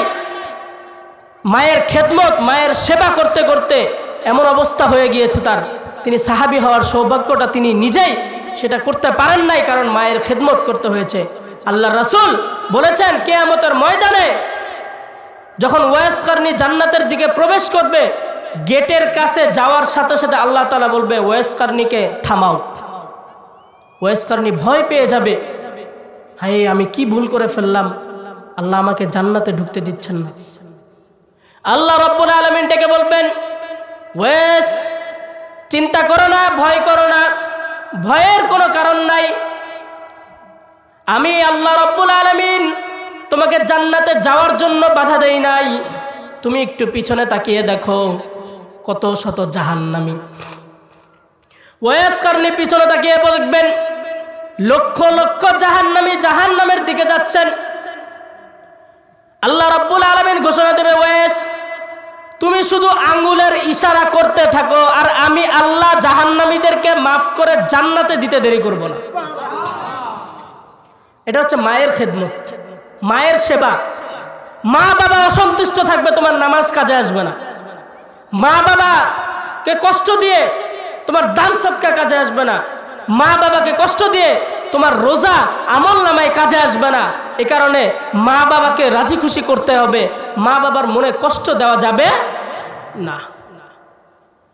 পিতা মাতা আছে, অনেকের আছে যারা মুরব্বী হয়ে গিয়েছে। আমি যুবক ভাইদেরকে আহ্বান করব, অনুরোধ জানাবো যে পিতা মাতা বৃদ্ধা হয়ে গিয়েছে, তোমাকে বড় করতে করতে, তোমাকে মানুষ করতে করতে। এ কারণে পিতা মাতা যাদের বৃদ্ধা হয়ে গিয়েছে, তোমরা তোমাদের পিতা মাতার খেদমত করো। মা বাবার সাথে উঁচু আওয়াজে কথা বলো না, মা বাবার সাথে তোমরা খারাপ আচরণ করো না, মা বাবার মনে কষ্ট দিও না। আল্লাহ রাব্বুল আলামিন ওয়াইস করনির মতো আমরা জান্নাতেরদের মধ্যে যে সম্মান দেওয়া হয়েছে মায়ের খেদমতের কারণে, আমরা কি চাই কিয়ামতের ময়দানে ওয়াইস করনির কাতারেও যেন আল্লাহ রাব্বুল আলামিন আমাদেরকে উদ্ধার করান? চাই কি চাই না? তো মায়ের খেদমত করতে রাজি আছি তো ইনশাল্লাহ? বাবার খেদমত করতে রাজি আছি তো ইনশাল্লাহ? হযরত লোকমান আলাইহিস সালামের 2 নাম্বার উপদেশ হচ্ছে মা বাবার সাথে সদাচরণ করো। হযরত লোকমান এবার যুবকদের 3 নাম্বার উপদেশ দিলেন, ইয়া বুনাইয়া ইন্নাহা ইন তাকু মিসকালা হাববাতিন মিন খারদালিন ফাতাকুন ফি সাখরাতিন আও ফিস সামাওয়াতি আও ফিল আরদি ইয়াতি বিহাল্লাহ ইন্নাল্লাহা লাতীফুন খাবীর। হযরত লোকমান আলাইহিস সালাম তার সন্তানের জন্য বললেন, খবরদার খবরদার, ও বৎস, হে আমার বৎস, ইয়া বুনাইয়া, হে আমার ছেলে, সূক্ষ্ম থেকে সূক্ষ্ম বিষয়ে ভালো কাজ হোক বা খারাপ কাজ হোক, এমন কোনো কাজ করিও না, মনে করো না যেটা আল্লাহ রাব্বুল আলামিন দেখেন না। তুমি যত ছোট ভালো কাজ করো না কেন এবং যত খারাপ কাজই করো না কেন, যত গোপনেই করো না কেন, পাহাড়ের মধ্যে থেকেই করো না কেন, একজন দেখবেন কি তিনি কে? কেউ দেখবে না, একজন দেখবে, তিনি কে? যদি ঘরের মধ্যে লাইট বন্ধ করে দরজা জানলা আটকিয়ে গুনাহ করো, কেউ দেখবে না, দেখবে কে? যদি পাহাড়ের মধ্যে গুহার মধ্যে ঢুকে গুনাহ করো, কেউ দেখবে না, দেখবে কে?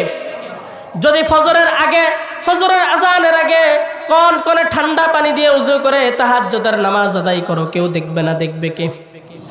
আল্লাহ রাসূল সাল্লাল্লাহু আলাইহি ওয়াসাল্লাম বলেন, 2 ফোঁটা পানি আল্লাহ রাব্বুল আলামিনের কাছে সবচাইতে প্রিয়। কয় ফোঁটা? 1 নাম্বার হচ্ছে জিহাদের ময়দানে আল্লাহর নামে রক্ত ঝরানো, 1 নাম্বার হচ্ছে রক্তের ফোঁটা। 2 নাম্বার হচ্ছে তাহাজ্জুদের নামাজে আল্লাহ তাআলার কাছে কান্নাকাটি করে চোখের পানি। তাহলে 1 নাম্বার হচ্ছে জিহাদের ময়দানে রক্তের ফোঁটা, 2 নাম্বার হচ্ছে চোখের পানির ফোঁটা। আল্লাহ রাসূল বলেন, কেউ যদি মন থেকে তওবা করে যত গুনাহ করেছে সকল গুনাহ থেকে মাফ চেয়ে যদি আল্লাহর কাছে তওবা করে চোখের পানি ঝরায়, আল্লাহ রাসূলের হাদিস যে চোখের পানি বেয়ে বেয়ে গালে পড়ার আগে আল্লাহ রাব্বুল আলামিন তার সমস্ত গুনাহ মাফ করে দেন। এই কারণে আল্লাহ তাআলার কাছে রোনাজারি করা যাবে। যত গোপনে তুমি গুনাহ করো না কেন, তোমার মা বাবা এক রুমে, তোমার ভাই বোন আর এক রুমে, তুমি এক রুমে, তোমরা আলাদা আলাদা রুমে থাকো, লাইট অফ করে জানালা বন্ধ করে তুমি অন্ধকারের মধ্যে তুমি গুনাহে লিপ্ত হয়েছ। দুনিয়ার কেউ তোমাকে দেখে না, কিন্তু একজন দেখে, তিনি কে? ইন্নাল্লাহা লাতীফুন খবীর। কেন? আল্লাহ রাব্বুল আলামিন হচ্ছে সূক্ষ্মদর্শী। আল্লাহ রাব্বুল আলামিন কি? আল্লাহ রাব্বুল আলামিন সূক্ষ্মদর্শী। কাকে বলে সূক্ষ্মদর্শী? তুমি যত গোপনেই গুনাহ করো না কেন, যত গোপনে গিয়ে কিন্তু তুমি ইবাদত করো না কেন, তুমি ভালো কাজ করো আর খারাপ কাজ করো, সমস্ত কিছু একজন দেখে, তিনি কে? কোনোদিন কি আমরা বলেছি যে সন্তান, হে ছেলে, কোনোদিন কি আমরা বাবারা গিয়ে বলেছি, এই ছেলে তুমি আমার কাছে হয়তো লুকাচ্ছ, তুমি অপরাধ করে আমার কাছে গোপন করতেছ, মনে রাখবা আমি হয়তো দেখতে পারি না, কিন্তু দেখবে কিন্তু একজন, তিনি কে? আমরা মায়েরা কি কোনোদিন বলেছি, হেই মেয়ে তুমি তোমার পর্দার খেলাফ করতেছ, তুমি ব্যভিচারে লিপ্ত হচ্ছ, হয়তো বা তুমি আমাদের কাছে গোপন করছো, কিন্তু কেউ দেখে না, দেখে কে? বলেছি আমরা? বলি নাই। আদর্শ সন্তান করতে গেলে সব সময় তার মধ্যে তাকওয়া, খোদা ভীরুতা রাখতে হবে। আল্লাহ রাসূল সাল্লাল্লাহু আলাইহি ওয়াসাল্লাম মা আয়েশা রাদিয়াল্লাহু তাআলা আনহাকে বলেন, ইয়াকি ওয়া মুহাক্কারাতিয যুনুবি ফা ইন্না লাহা মিনাল্লাহি তালিবান। হে আয়েশা, তুমি ওই ক্ষুদ্র থেকে ক্ষুদ্র বিষয় থেকে বেঁচে থাকো, যেগুলোকে মনে করবা তুমি একদম নগণ্য, একদম ছোট, হয়তোবা ধরা পড়বে না, কেউ দেখবে না, কিন্তু খবরদার তোমার 2 কাঁধে কিন্তু 2 জন ফেরেশতা আছে। তুমি যত গোপনে, যত লুকিয়ে তুমি যেই কাজই করো না কেন, সব কিছু লিখবে। এটা আল্লাহ তাআলার কাছ থেকে নিযুক্ত করা আছে কি নাই? এই কারণে ভয় করতে হবে কি হবে না? মনের মধ্যে তাকওয়া রাখবেন যে আমি যাই করি না কেন কেউ দেখে না, একজন দেখে, তিনি কে? তাহলে 3 নাম্বার কি? তাকওয়া রাখতে হবে। 1 নম্বরে আল্লাহ তাআলার কাছে তো শরীক করা যাবে না। নাম্বার 2 নাম্বার হচ্ছে পিতা মাতার সাথে সদাচরণ করতে হবে। 3 নাম্বার হচ্ছে সব সময় যেখানেই থাকি না কেন, যেই অবস্থাতেই থাকি না কেন, ভয় করতে হবে একজনকে, তিনি কে? আল্লাহ তাআলা। 4 নম্বরে আল্লাহ রাব্বুল আলামিন হযরত লোকমান আলাইহিস সালাম যে ঘোষণা দিয়েছেন, উপদেশ দিয়েছেন, সেগুলো কোরআনে কারিমে উল্লেখ করেছেন। হযরত লোকমান আলাইহিস সালাম বলেন, ইয়া বুনাইয়া আকিমিস সালাতা ওয়া'মুর বিল মা'রুফি ওয়ানহা আনিল মুনকারি ওয়াসবির আলা মা আসাবাক ইন্না যালিকা মিন আজমিল উমুর। ইয়া বুনাইয়া, হে ছেলে, 4 নাম্বার হচ্ছে আকিমিস সালাত, তুমি নামাজ কায়েম করো, নামাজ আদায় করো। দেখেন, প্রথমে কিন্তু আল্লাহ তাআলা নামাজের কথা উল্লেখ করেন নাই। হযরত লোকমান আলাইহিস সালাম কিন্তু সন্তানকে উপদেশ প্রথমেই নামাজের কথা বলেন নাই, আগে বলেছে আল্লাহ তাআলাকে তুমি ভয় করো, আল্লাহ তাআলাকে ভয় করো, আল্লাহ তাআলার সাথে শরীক করো না, পিতামাতার সাথে সদাচরণ করো। এরপরে আল্লাহ রাব্বুল আলামিন কোরআনুল কারীমের সিরিয়াল দেখেন, হযরত লুকমান আলাইহিস সালাম তার সন্তানকে বললেন, ইয়া বুনাইয়া আকিমিস সালাহ, তুমি নামাজ কায়েম করো। এখন নামাজ কায়েম করা আর নামাজ আদায় করার মধ্যে পার্থক্য আছে। নামাজ আদায় হচ্ছে আপনি গেলেন মসজিদে বা আপনি জায়নামাজে বিছালেন, বিছিয়ে নামাজ আদায় করে ফেললেন। আর নামাজ কায়েম হচ্ছে ওয়াক্ত মতন, সময় মতো নামাজ আদায় করা। ইন্নাস সালাতা কানাত আলাল মুমিনিনা কিতাবাম মাওকুতান, আমি আল্লাহ নিশ্চয় সময় মতো মুমিনদেরকে, আমি আল্লাহ মুমিনদের উপরে ওয়াক্ত মতো সময় মতো নামাজকে কায়েম করার আদেশ দিয়েছি। এ কারণে সময় মতো মুমিনদেরকে নামাজ আদায় করতে হবে কি হবে না? কিন্তু বড় আফসোসের বিষয়, আজান শুনলে আমরা মসজিদের দিকে যাই না, আজান শুনলে আমরা মসজিদের দিকে ধাবিত হই না। এমনও মানুষ আছে শয়তানের ওয়াসওয়াসা পেয়ে নামাজের যখন মসজিদের জন্য আজান হয় আল্লাহু আকবার আল্লাহু আকবার, তখন তিনি ভয়ে আরো মসজিদ থেকে দূরে চলে যায়। আছে না নাই? কেন? আজকে নামাজ আমাদের ভিতরে নাই, আল্লাহর ভয় আমাদের ভিতরে নাই, নামাজ আমাদের ভিতরে নাই। কিয়ামতের আলামত যে মসজিদগুলো সুন্দর করার জন্য প্রতিযোগিতা লেগে যাবে, কিন্তু আফসোসের বিষয় নামাজি ব্যক্তি খুঁজে পাওয়া মুশকিল হয়ে যাবে। প্রত্যেকটা মসজিদ কম বেশি টাইলসের সাথে সাথে সুন্দর সুসজ্জিত করা, প্রত্যেকটা মসজিদে প্রায় মসজিদে এসি লাগানো, কিন্তু খোঁজ নিয়ে দেখেন ফজরের নামাজে 2 জন হয়, 3 জন হয়, 5 জন হয়, এক কাতারও পূরণ হয় না। এটা হচ্ছে কিয়ামতের আলামত। আল্লাহ রাসূল সাল্লাল্লাহু আলাইহি ওয়াসাল্লাম বলেন, তুমি নামাজ পড়বা না, তুমি সালাত আদায় করবা না, কিন্তু তুমি জান্নাতের আশা করবা, তোমার থেকে বোকা আর কেউ নাই। আল্লাহ রাসূলের হাদিস, আউয়ালু মা ইউহাসাবু বিহিল আবদু ইয়াউমাল কিয়ামাতি আস-সালাহ। ও আমার উম্মতরা, কিয়ামতের ময়দানে যখন বান্দা বান্দীদেরকে হিসাবের কাঠগড়ায় দাঁড় করানো হবে, প্রথমে জিজ্ঞেস করবে না তুমি কে, প্রথমে জিজ্ঞেস করবে না তোমার নাম কি, কারণ কবরের মধ্যেই জিজ্ঞেস করা হবে। মান রব্বুকা, তোমার রবকে, মান নাবিয়ুকা, তোমার নবীকে, মান দীনুকা, তোমার দিন কি। আল্লাহ রাসূল সাল্লাল্লাহু আলাইহি সাল্লাম বলেন, কিয়ামতের দিন সর্বপ্রথম যেই জিনিসের হিসাব নেওয়া হবে সেটা হচ্ছে নামাজ। যদি নামাজের ভিতরে গোলমেল থাকে তাহলে সব হিসাবের ভিতর গোলমেল। ফাইন সালাহাত সালাহা সাইরু আমালি, যদি যেই উম্মতের নামাজের হিসাব সহজ হয়ে যাবে, সব হিসাব সহজ করে দিবে কে? ওয়া ইন ফাসাদাত ফাসাদা সাইরু আমালি, আর যে উম্মতের নামাজের হিসাবের ভিতরে 2 নাম্বারই পাওয়া যাবে, নামাজ পড়ে নাই, ফজরের নামাজ চলে যায়, জোহরের নামাজ চলে যায়, সব কোনো নামাজ আদায় করার নাম থাকে না। প্রথম হিসাব নামাজের হিসাব যদি তার গোলমেল হয়ে যায়, বাকি হিসাবগুলোতে আটকে দিবেন তিনি কে?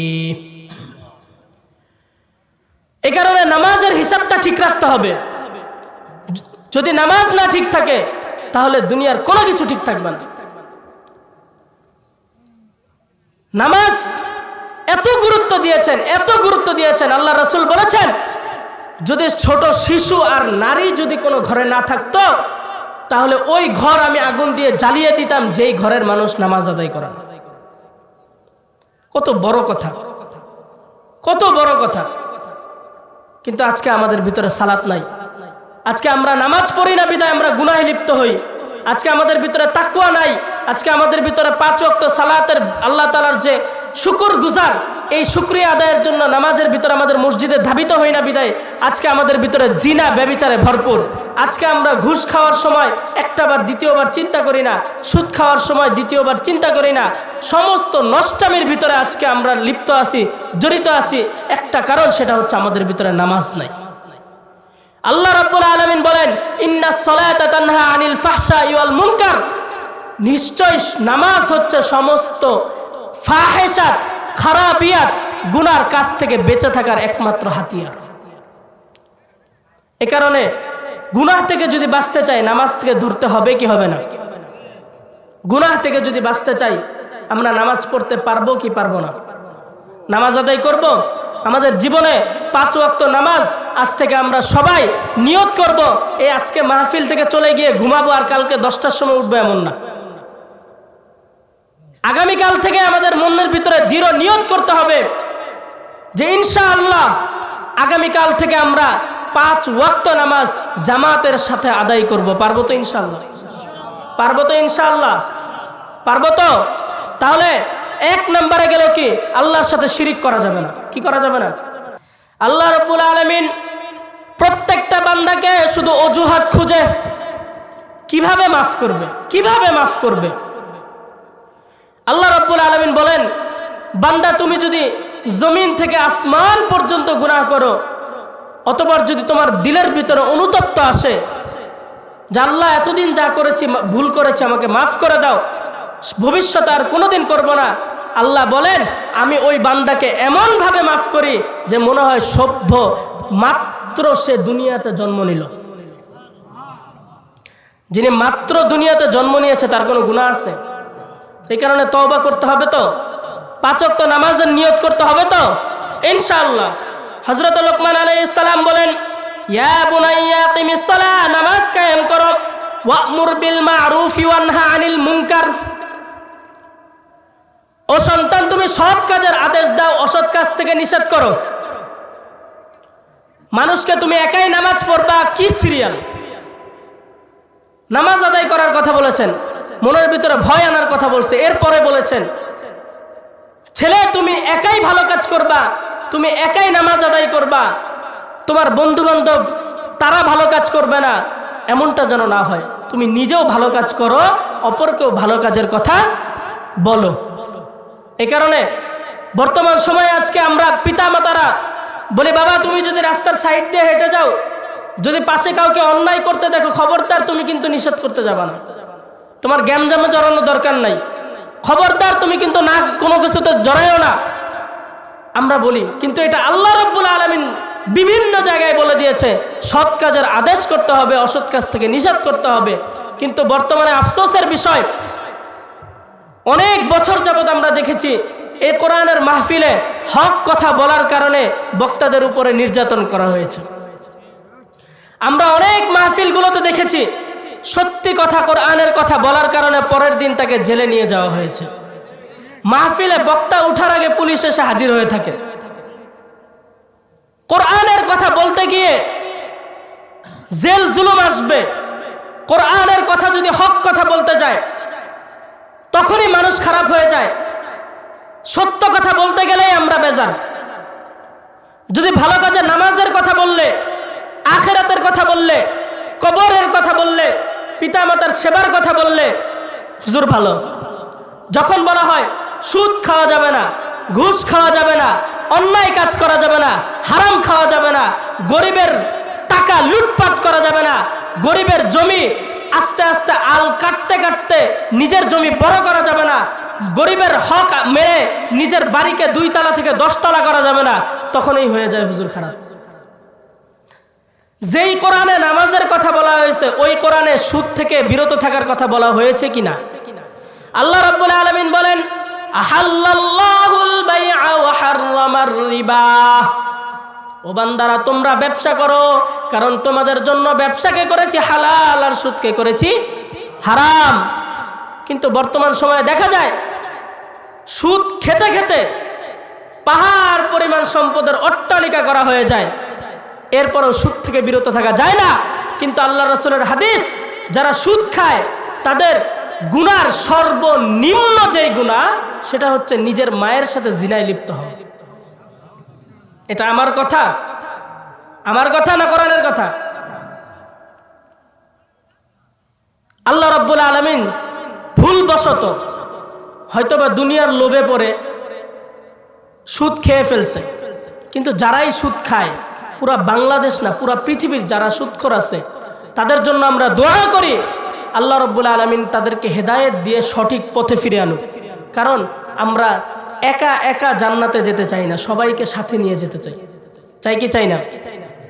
জান্নাতে একা আমি যাব না তো ভাই, তোমাকেও জান্নাতে দলে নিতে চাই।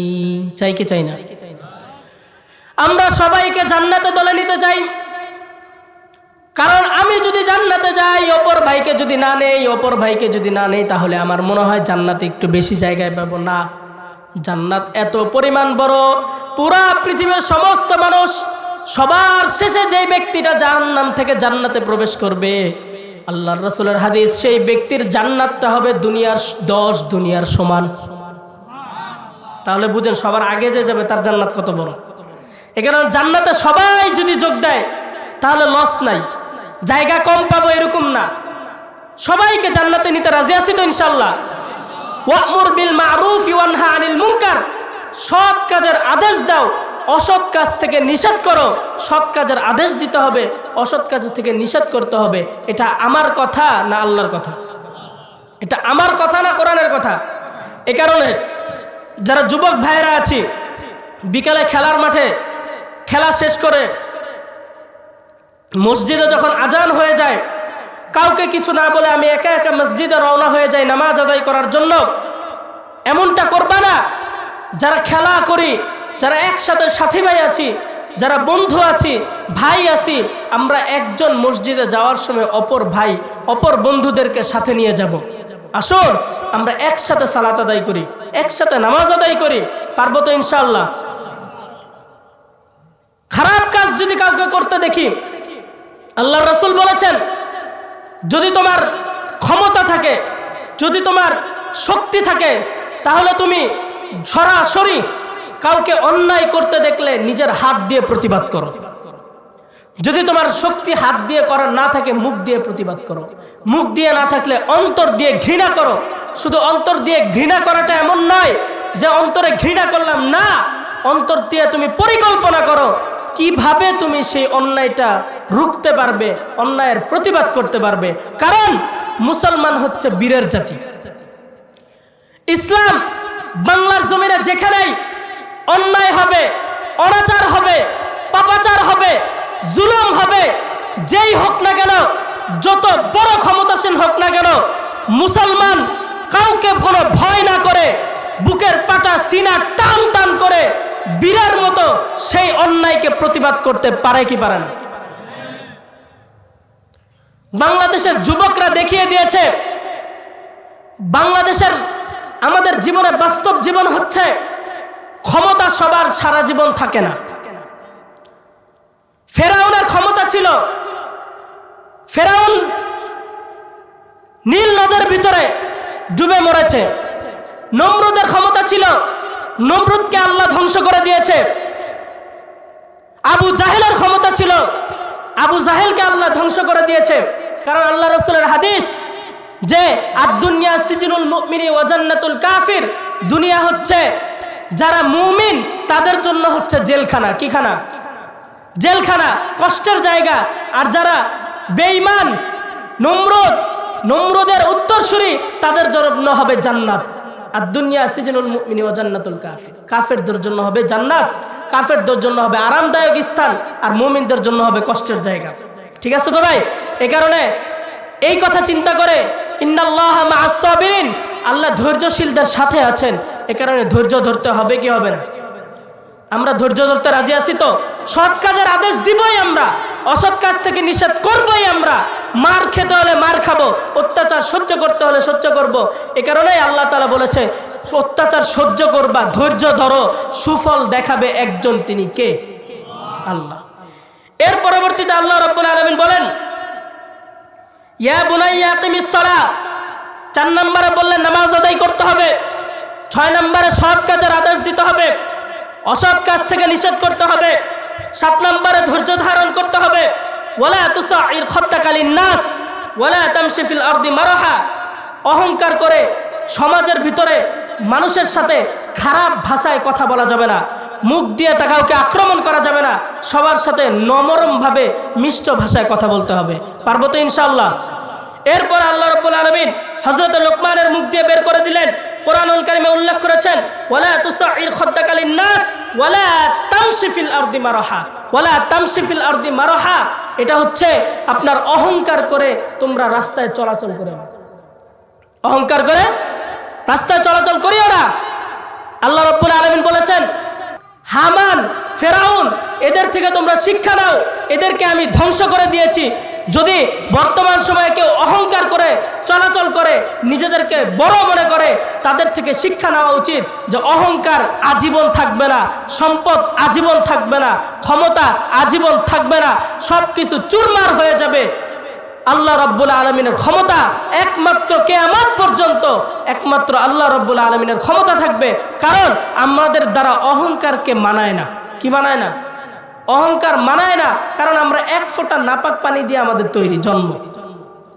তো এক ফোঁটা নাপাক পানি দিয়ে যার জন্ম, তার অহংকার থাকা উচিত। অহংকার করা যাবে না।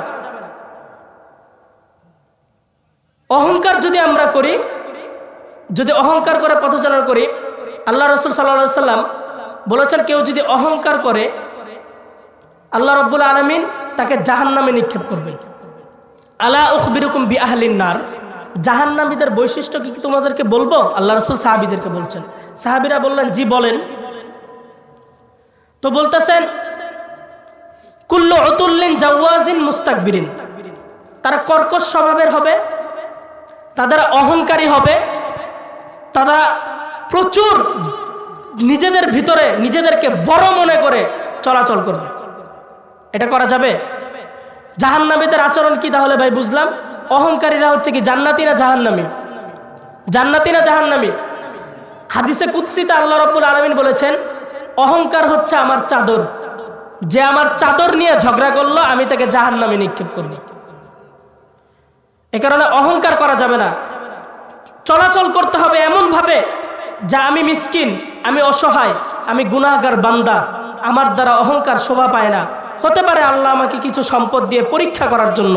আল্লাহ রাসূল বলেছেন, প্রত্যেকটা জামানা, প্রত্যেকটা নবীর উম্মতের জন্য পরীক্ষার জন্য কোনো না কোনো জিনিস আল্লাহ রাব্বুল আলামিন করেছেন।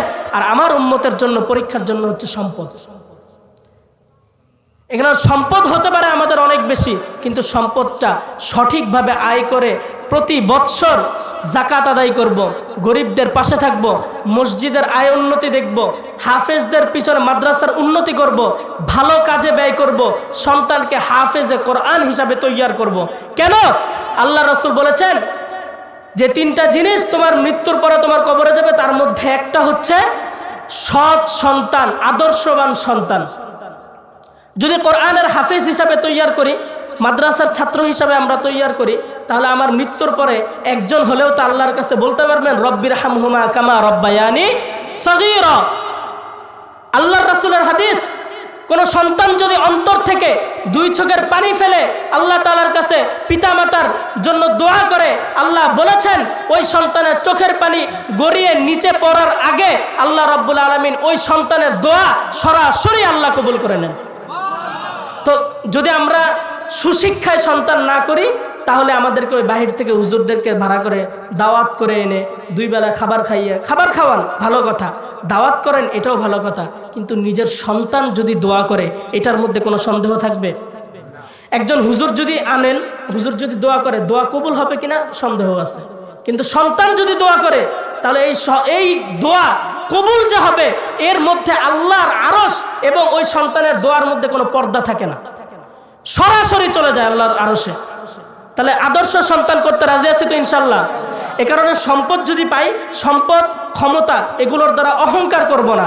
এগুলোর দ্বারা আমরা সঠিকভাবে এই সম্পদ যেন ব্যয় করতে পারি, এই সম্পদের দ্বারা যেন আমি জান্নাতকে ক্রয় করতে পারি, জান্নাতকে কিনে নিতে পারি। আল্লাহ রাব্বুল আলামিন আমাদেরকে যেন সেই তৌফিক দেন। আল্লাহ রাব্বুল আলামিন আমি শেষ করে দিব। ওয়াকসিদ ফি মাশিকা ওয়াকদুদ মিন সাউতিক ওয়াকসিদ ফি মাশিক বলেছেন, তোমরা মধ্যম পন্থা চলাচলের জন্য মধ্যম পন্থা অবলম্বন করো।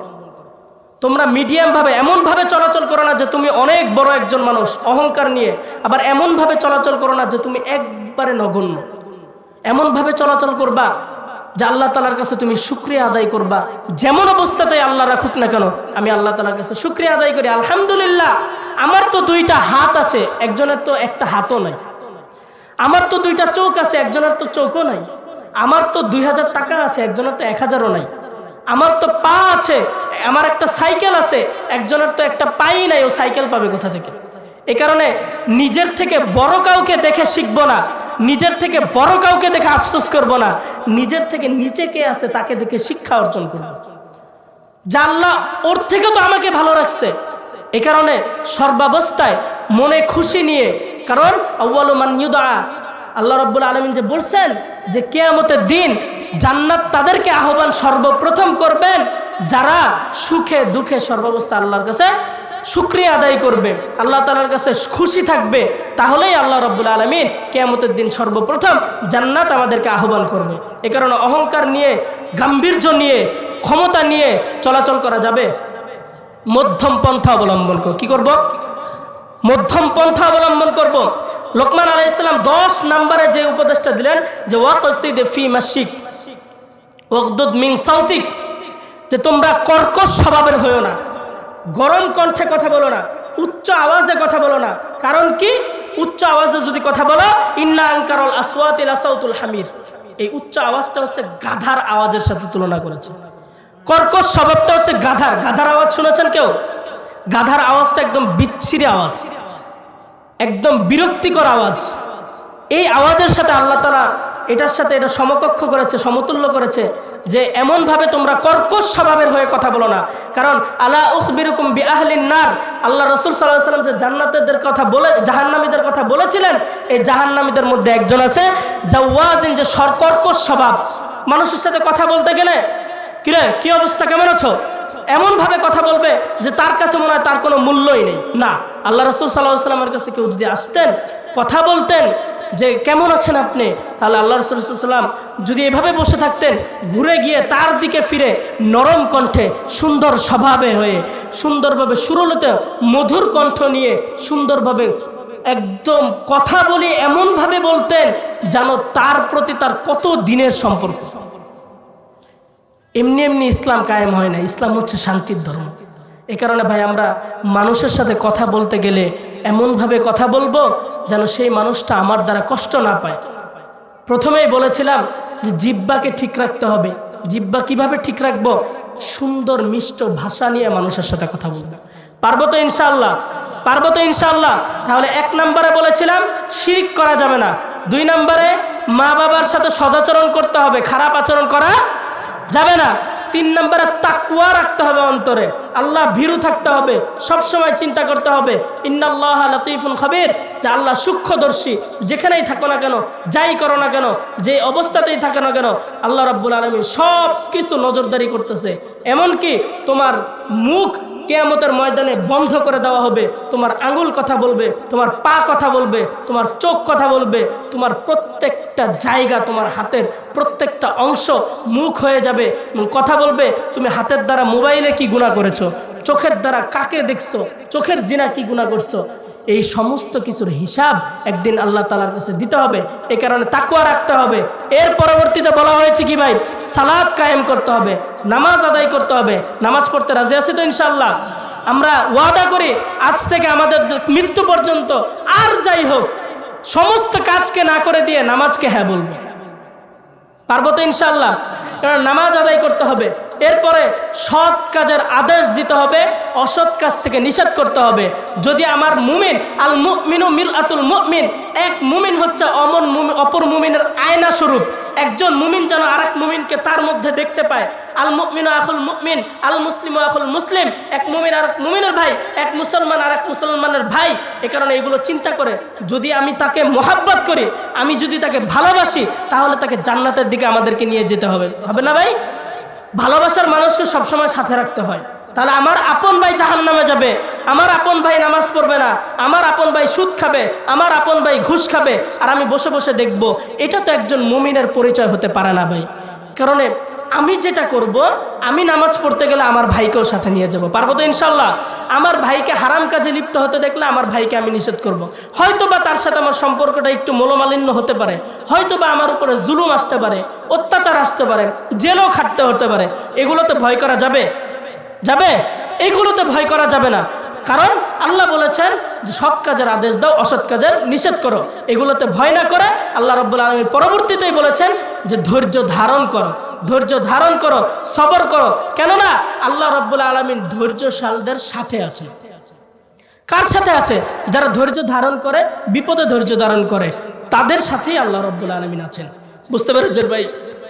এরপরে আল্লাহ রাব্বুল আলামিন আমাদেরকে যে বলেছেন যে আল্লাহ ধৈর্যশীলদের সাথে আছেন, এখন ধৈর্যশীলদের সাথেই যদি থাকবেন, কিয়ামতের দিন কি তাদেরকে জান্নাত দিবেন না?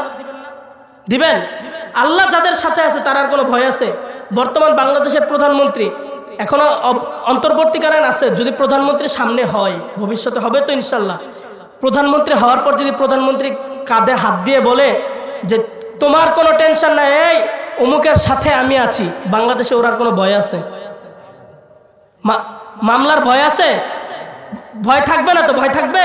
থাকবে না, কারণ প্রধানমন্ত্রী যার সাথে আছে ওর তো বাংলাদেশে আর কোনো ভয় থাকার কথা না। তাহলে চিন্তা করেন, প্রধানমন্ত্রী একটা বাংলাদেশের মতো ক্ষুদ্র একটা দেশের প্রধানমন্ত্রী যদি কাঁধে হাত দিয়ে বলার কারণে যে আমি তোমার সাথে আছি, এটা বলার কারণে যদি আমার পুরা বাংলাদেশে সব কিছু আমার জন্য মাফ হয়ে যায়, তাহলে যেটা পুরা কায়নাতের মালিক যিনি একমাত্র আল্লাহ যদি বলেন আমি ধৈর্যশীলদের সাথে আছি, তাহলে আর কোনো ভয় থাকার কথা?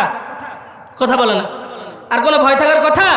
তারপরে বলতে হবে অহংকার করে পদচারণা করা যাবে না, স্বভাবকে নরম করতে হবে, স্বভাব সুন্দর করতে হবে, কণ্ঠ সুন্দর করতে হবে, অহংকার দমাতে হবে, অহংকার রাখতে হবে না। আল্লাহ রাসূল বলেছেন এক বিন্দু পরিমাণ অহংকার যদি কারো অন্তরের মধ্যে থাকে সে জান্নাতে প্রবেশ করবে না। এই কারণে অহংকার রাখা যাবে? অহংকার রাখা যাবে না। এর পরবর্তীতে আসেন যে আল্লাহ রাসূল বলেছেন তোমার কণ্ঠটাকে সুন্দর করো, তোমার মুখের দ্বারা যেন কেউ কষ্ট না পায়। তো হযরত লোকমান আলাইহিস সালামের যে উপদেশাবলী আছে, এই উপদেশগুলি আমাদের নিজেদের জীবনে ধারণ করে এবং সন্তানদেরকে এই উপদেশগুলো আমরা দিতে পারবো তো ইনশাআল্লাহ? পারবো তো ইনশাআল্লাহ? আমরা আমাদের নিজেদের জীবনেও এই উপদেশগুলো মেনে চলব এবং সন্তানের জীবনেও এই উপদেশগুলো যেন মেনে চলে সেই চেষ্টা আমরা করব। সমস্ত কথা কোরআন এবং হাদিস থেকে বলার চেষ্টা করেছি। যদি মিসগাইড হয়ে আমার মুখ থেকে কোনো কথা কোরআন এবং হাদিসের বিরুদ্ধে চলে যায়, আল্লাহ রাব্বুল আলামিন আমাদের স্মৃতিপটর থেকে, আমাদের স্মৃতি থেকে সেটা মুছে দিক। এবং কোরআন এবং হাদিস থেকে যে কথাগুলো বলা হয়েছে সর্বপ্রথম আমাকে এবং পরবর্তীতে আপনাদের সকলকে মেনে চলার তৌফিক দান করুন। আর রব্বুল আলামিন গুনাহগার বান্দা গো মাওলা, গুনাহ করতে করতে জীবনের শেষ পর্যায়ে অনেকেই চলে এসে তোমার কাছে হাত তুলেছে গো মাওলা। আমি অধম গুনার বোঝা মাথায় নিয়ে তোমার দরবারে হাত তুলেছি গো রব্বুল আলামিন। তুমি আমাদের সকলের জিন্দেগির সমস্ত গুনাহগুলোকে তুমি মাফ করিয়া দাও। আর রব্বুল আলামিন তুমি যদি গুনাহ মাফ না করো জান্নাত পাবো না গো মাওলা। তুমি যদি গুনাহ মাফ না করো জাহান্নাম ছাড়া আর কোনো উপায় নাই গো মাওলা। আর রব্বুল আলামিন তুমি তো বলেছো কোনো বান্দা যদি খাস নিয়তে আমার কাছে তওবা করে, আমি ওই বান্দাকে এমনভাবে করে দেই যে তার কোনো গুনাহ নাই, গুনাহমুক্ত জিন্দেগি দান করি। আর রব্বুল আলামিন তোমার কাছে অন্তর থেকে খাস নিয়তে তওবা করতেছি গো মাওলা। এতদিন যত গুনাহ করেছি গো মাওলা, সমস্ত গুনাহ থেকে আমাদেরকে মাফ করো গো মাওলা। আর রব্বুল আলামিন খাস করে দোয়া করি গো মাওলা, আজকে যারা এই মাহফিলের আয়োজন করেছে, মাহফিলের জন্য শ্রম দিয়েছে, কষ্ট দিয়েছে, অর্থ দিয়েছে, আর রব্বুল আলামিন যে যা পেরেছে, যা দিয়ে সহযোগিতা করেছে, সকলের সহযোগিতাকে তুমি তো কবুল আর মঞ্জুর করো। আর রব্বুল আলামিন যারা অর্থ দিয়েছে, অর্থকে কবুল আর মঞ্জুর করো। যারা শ্রম দিয়েছে তাদের শ্রমকে তুমি কবুল আর মঞ্জুর করো। আর রব্বুল আলামিন তাদের যে আশা নিয়ে মাহফিলকে ইন্তজাম করেছে গো মাওলা, তাদের আশাকে তুমি কবুল আর মঞ্জুর করে নাও। আর রব্বুল আলামিন এই মাহফিলে যত আলোচক কথা বলেছে, কোরআন এবং হাদিস থেকে যত কথা বলেছেন, আর রব্বুল আলামিন সকল কথাগুলোকে তুমি মেনে চলার তৌফিক দান করে দাও। আর রব্বুল আলামিন 10টি উপদেশ হযরত লোকমানের আলোচনা করেছে গো মাওলা। আর রব্বুল আলামিন সর্বপ্রথম এই 10 উপদেশ আমার জীবনে যেন আমি ধারণ করতে পারি সেই তৌফিক দাও। আর রব্বুল আলামিন প্রতিটা অন্তরের ভিতরে তুমি তাকওয়া অর্জন করে তৌফিক দান করো। আর রব্বুল আলামিন প্রত্যেকটা অন্তরের ভিতরে তোমার ভয় সৃষ্টি করে দাও। আর রব্বুল আলামিন জাহান্নামের ভয় সৃষ্টি করে দাও। আর রব্বুল আলামিন সবাই যেন 5 ওয়াক্ত নামাজ জামাতের সাথে আদায় করে সেই তৌফিক তুমি দান করিয়া দাও। আর রব্বুল আলামিন কে কি নিয়তে, কে কি আশা নিয়ে হাত তুলেছে গো মাওলা, আর রব্বুল আলামিন সকলের নিয়তকে তুমি কবুল আর মঞ্জুর করিয়া লও। আর রব্বুল আলামিন সকলের আশাকে তুমি কবুল আর মঞ্জুর করে লও। আর রব্বুল আলামিন খাস করে দোয়া করি গো মাওলা, আর রব্বুল আলামিন এই মাহফিলের জন্য যারা কষ্ট করেছে গো মাওলা, তাদের কষ্টকে তুমি কবুল আর মঞ্জুর করিয়া লও। আর রব্বুল আলামিন এই এলাকার ভিতরে যারা দুনিয়া ছেড়ে অন্ধকার গহীন কবরে চলে গেছে গো মাওলা। জানি না তারা কি অবস্থায় আছে, কেমন অবস্থায় আছে, কারণ বর্তমান সময়ে আধুনিক জামানা হলেও কবরের ভিতরে কে কি অবস্থায় আছে আমরা জানি না। আর রব্বুল আলামিন একমাত্র তুমি আলিমুল গায়ব, তুমি গায়বের খবর জানো। আর রব্বুল আলামিন যে যেই অবস্থায় আছে তাদের সকলের কবরকে তুমি জান্নাতের বাগান বানাইয়া দাও। আর রব্বুল আলামিন তাদের সকলের কবরের বিছানাকে তুমি জান্নাতের বিছানা বানাইয়া দাও। আর রব্বুল আলামিন যাতে পিতা মাতা দুনিয়া ছেড়ে অন্ধকার গহীন কবরে গেছে, পিতা মাতার খেদমত করার সুযোগ হয় নাই গো মাওলা। আর রব্বুল আলামিন তারা যেন পিতা মাতার জন্য দান সদকা করতে পারে, পিতা মাতার জন্য মৃত্যু পর্যন্ত যেন দোয়া করতে পারে, সেই তৌফিক তুমি দান করিয়া দাও। আর রব্বুল আলামিন যাদের পিতা মাতা দুনিয়ায় জীবিত আছে গো মাওলা, সকলের পিতা মাতাকে তুমি মাফ করিয়া দাও। আর রব্বুল আলামিন প্রত্যেকটা সন্তান যেন পিতা মাতার সাথে সদাচরণ করতে পারে, সেই তৌফিক তুমি দান করিয়া দাও। আর রব্বুল আলামিন আমাদের সকলকে তুমি শিরিক থেকে বেঁচে থাকার তৌফিক দান করিয়া দাও। 5 ওয়াক্ত নামাজ জামাতের সাথে আদায় করার তৌফিক তুমি দান করিয়া দাও। আমাদের প্রত্যেকের অন্তর থেকে তুমি অহংকার মুক্ত জিন্দেগি করিয়া দাও। আর রব্বুল আলামিন আমাদের প্রত্যেক থেকে অহংকার মুক্ত করিয়া দাও। আর রব্বুল আলামিন খাস করে দোয়া করি গো রব্বুল আলামিন, ইসরায়েলের ভিতরে, ফিলিস্তিনের ভিতরে আর রব্বুল আলামিন মুসলমান নির্যাতিত গো মাওলা, প্রত্যেকটা মুসলমানকে তুমি হেফাজত করো। আর রব্বুল আলামিন এখনো বাংলাদেশের জেলের ভিতরে যে সমস্ত আলেম, 3000-এরও অধিক আলেম বাংলাদেশের জেলে এখনো আছে গো মাওলা। আর রব্বুল আলামিন প্রত্যেকটা আলেমকে তুমি কারামুক্ত করার তৌফিক দান করো। আর রব্বুল আলামিন সকলের অন্তরের ভিতরে দয়া মায়া পরিপূর্ণ করিয়া দাও। আর রব্বুল আলামিন কাচি কাটা, আর রব্বুল আলামিন এই এলাকার সমস্ত ঘরের থেকে তুমি বালা মুসিবত দূর করিয়া দাও। আর রব্বুল আলামিন যারা ব্যবসা বাণিজ্য করে, ব্যবসা বাণিজ্য আয় উন্নতি হয়, সেই তৌফিক দান করিয়া দাও। আর রব্বুল আলামিন যারা কৃষি কাজ করে, আর রব্বুল আলামিন ফল ফলাদিতে তুমি আয় বরকত দান করিয়া দাও।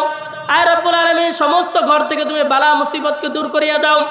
আর রব্বুল আলামিন প্রত্যেকটা ঘরের সন্তান যেন এক একটা হাফেজে কোরআন হিসাবে তৈয়ার হইতে পারে, সেই তৌফিক তুমি দান করিয়া দাও। আর রব্বুল আলামিন আজকে এই কাচিকাটা এলাকা থেকে বাহির থেকে হুজুররা আসে ওয়াজ করতে, আলোচনা করতে, কোরআন এবং হাদিসের কথা বলতে। আর রব্বুল আলামিন আগামী প্রজন্ম যেন এই কাচিকাটা গ্রাম থেকে যেন পুরো বাংলাদেশে সফর করতে পারে, কোরআন এবং হাদিসের কথা বলতে পারে, এমন সন্তান তুমি তৈয়ার করিয়া দাও। আর রব্বুল আলামিন প্রত্যেকের অন্তরের তামান্নাকে তুমি কবুল আর মঞ্জুর করিয়া লাও। আয় রব্বুল আলামিন খাস করে দোয়া করি গো মাওলা।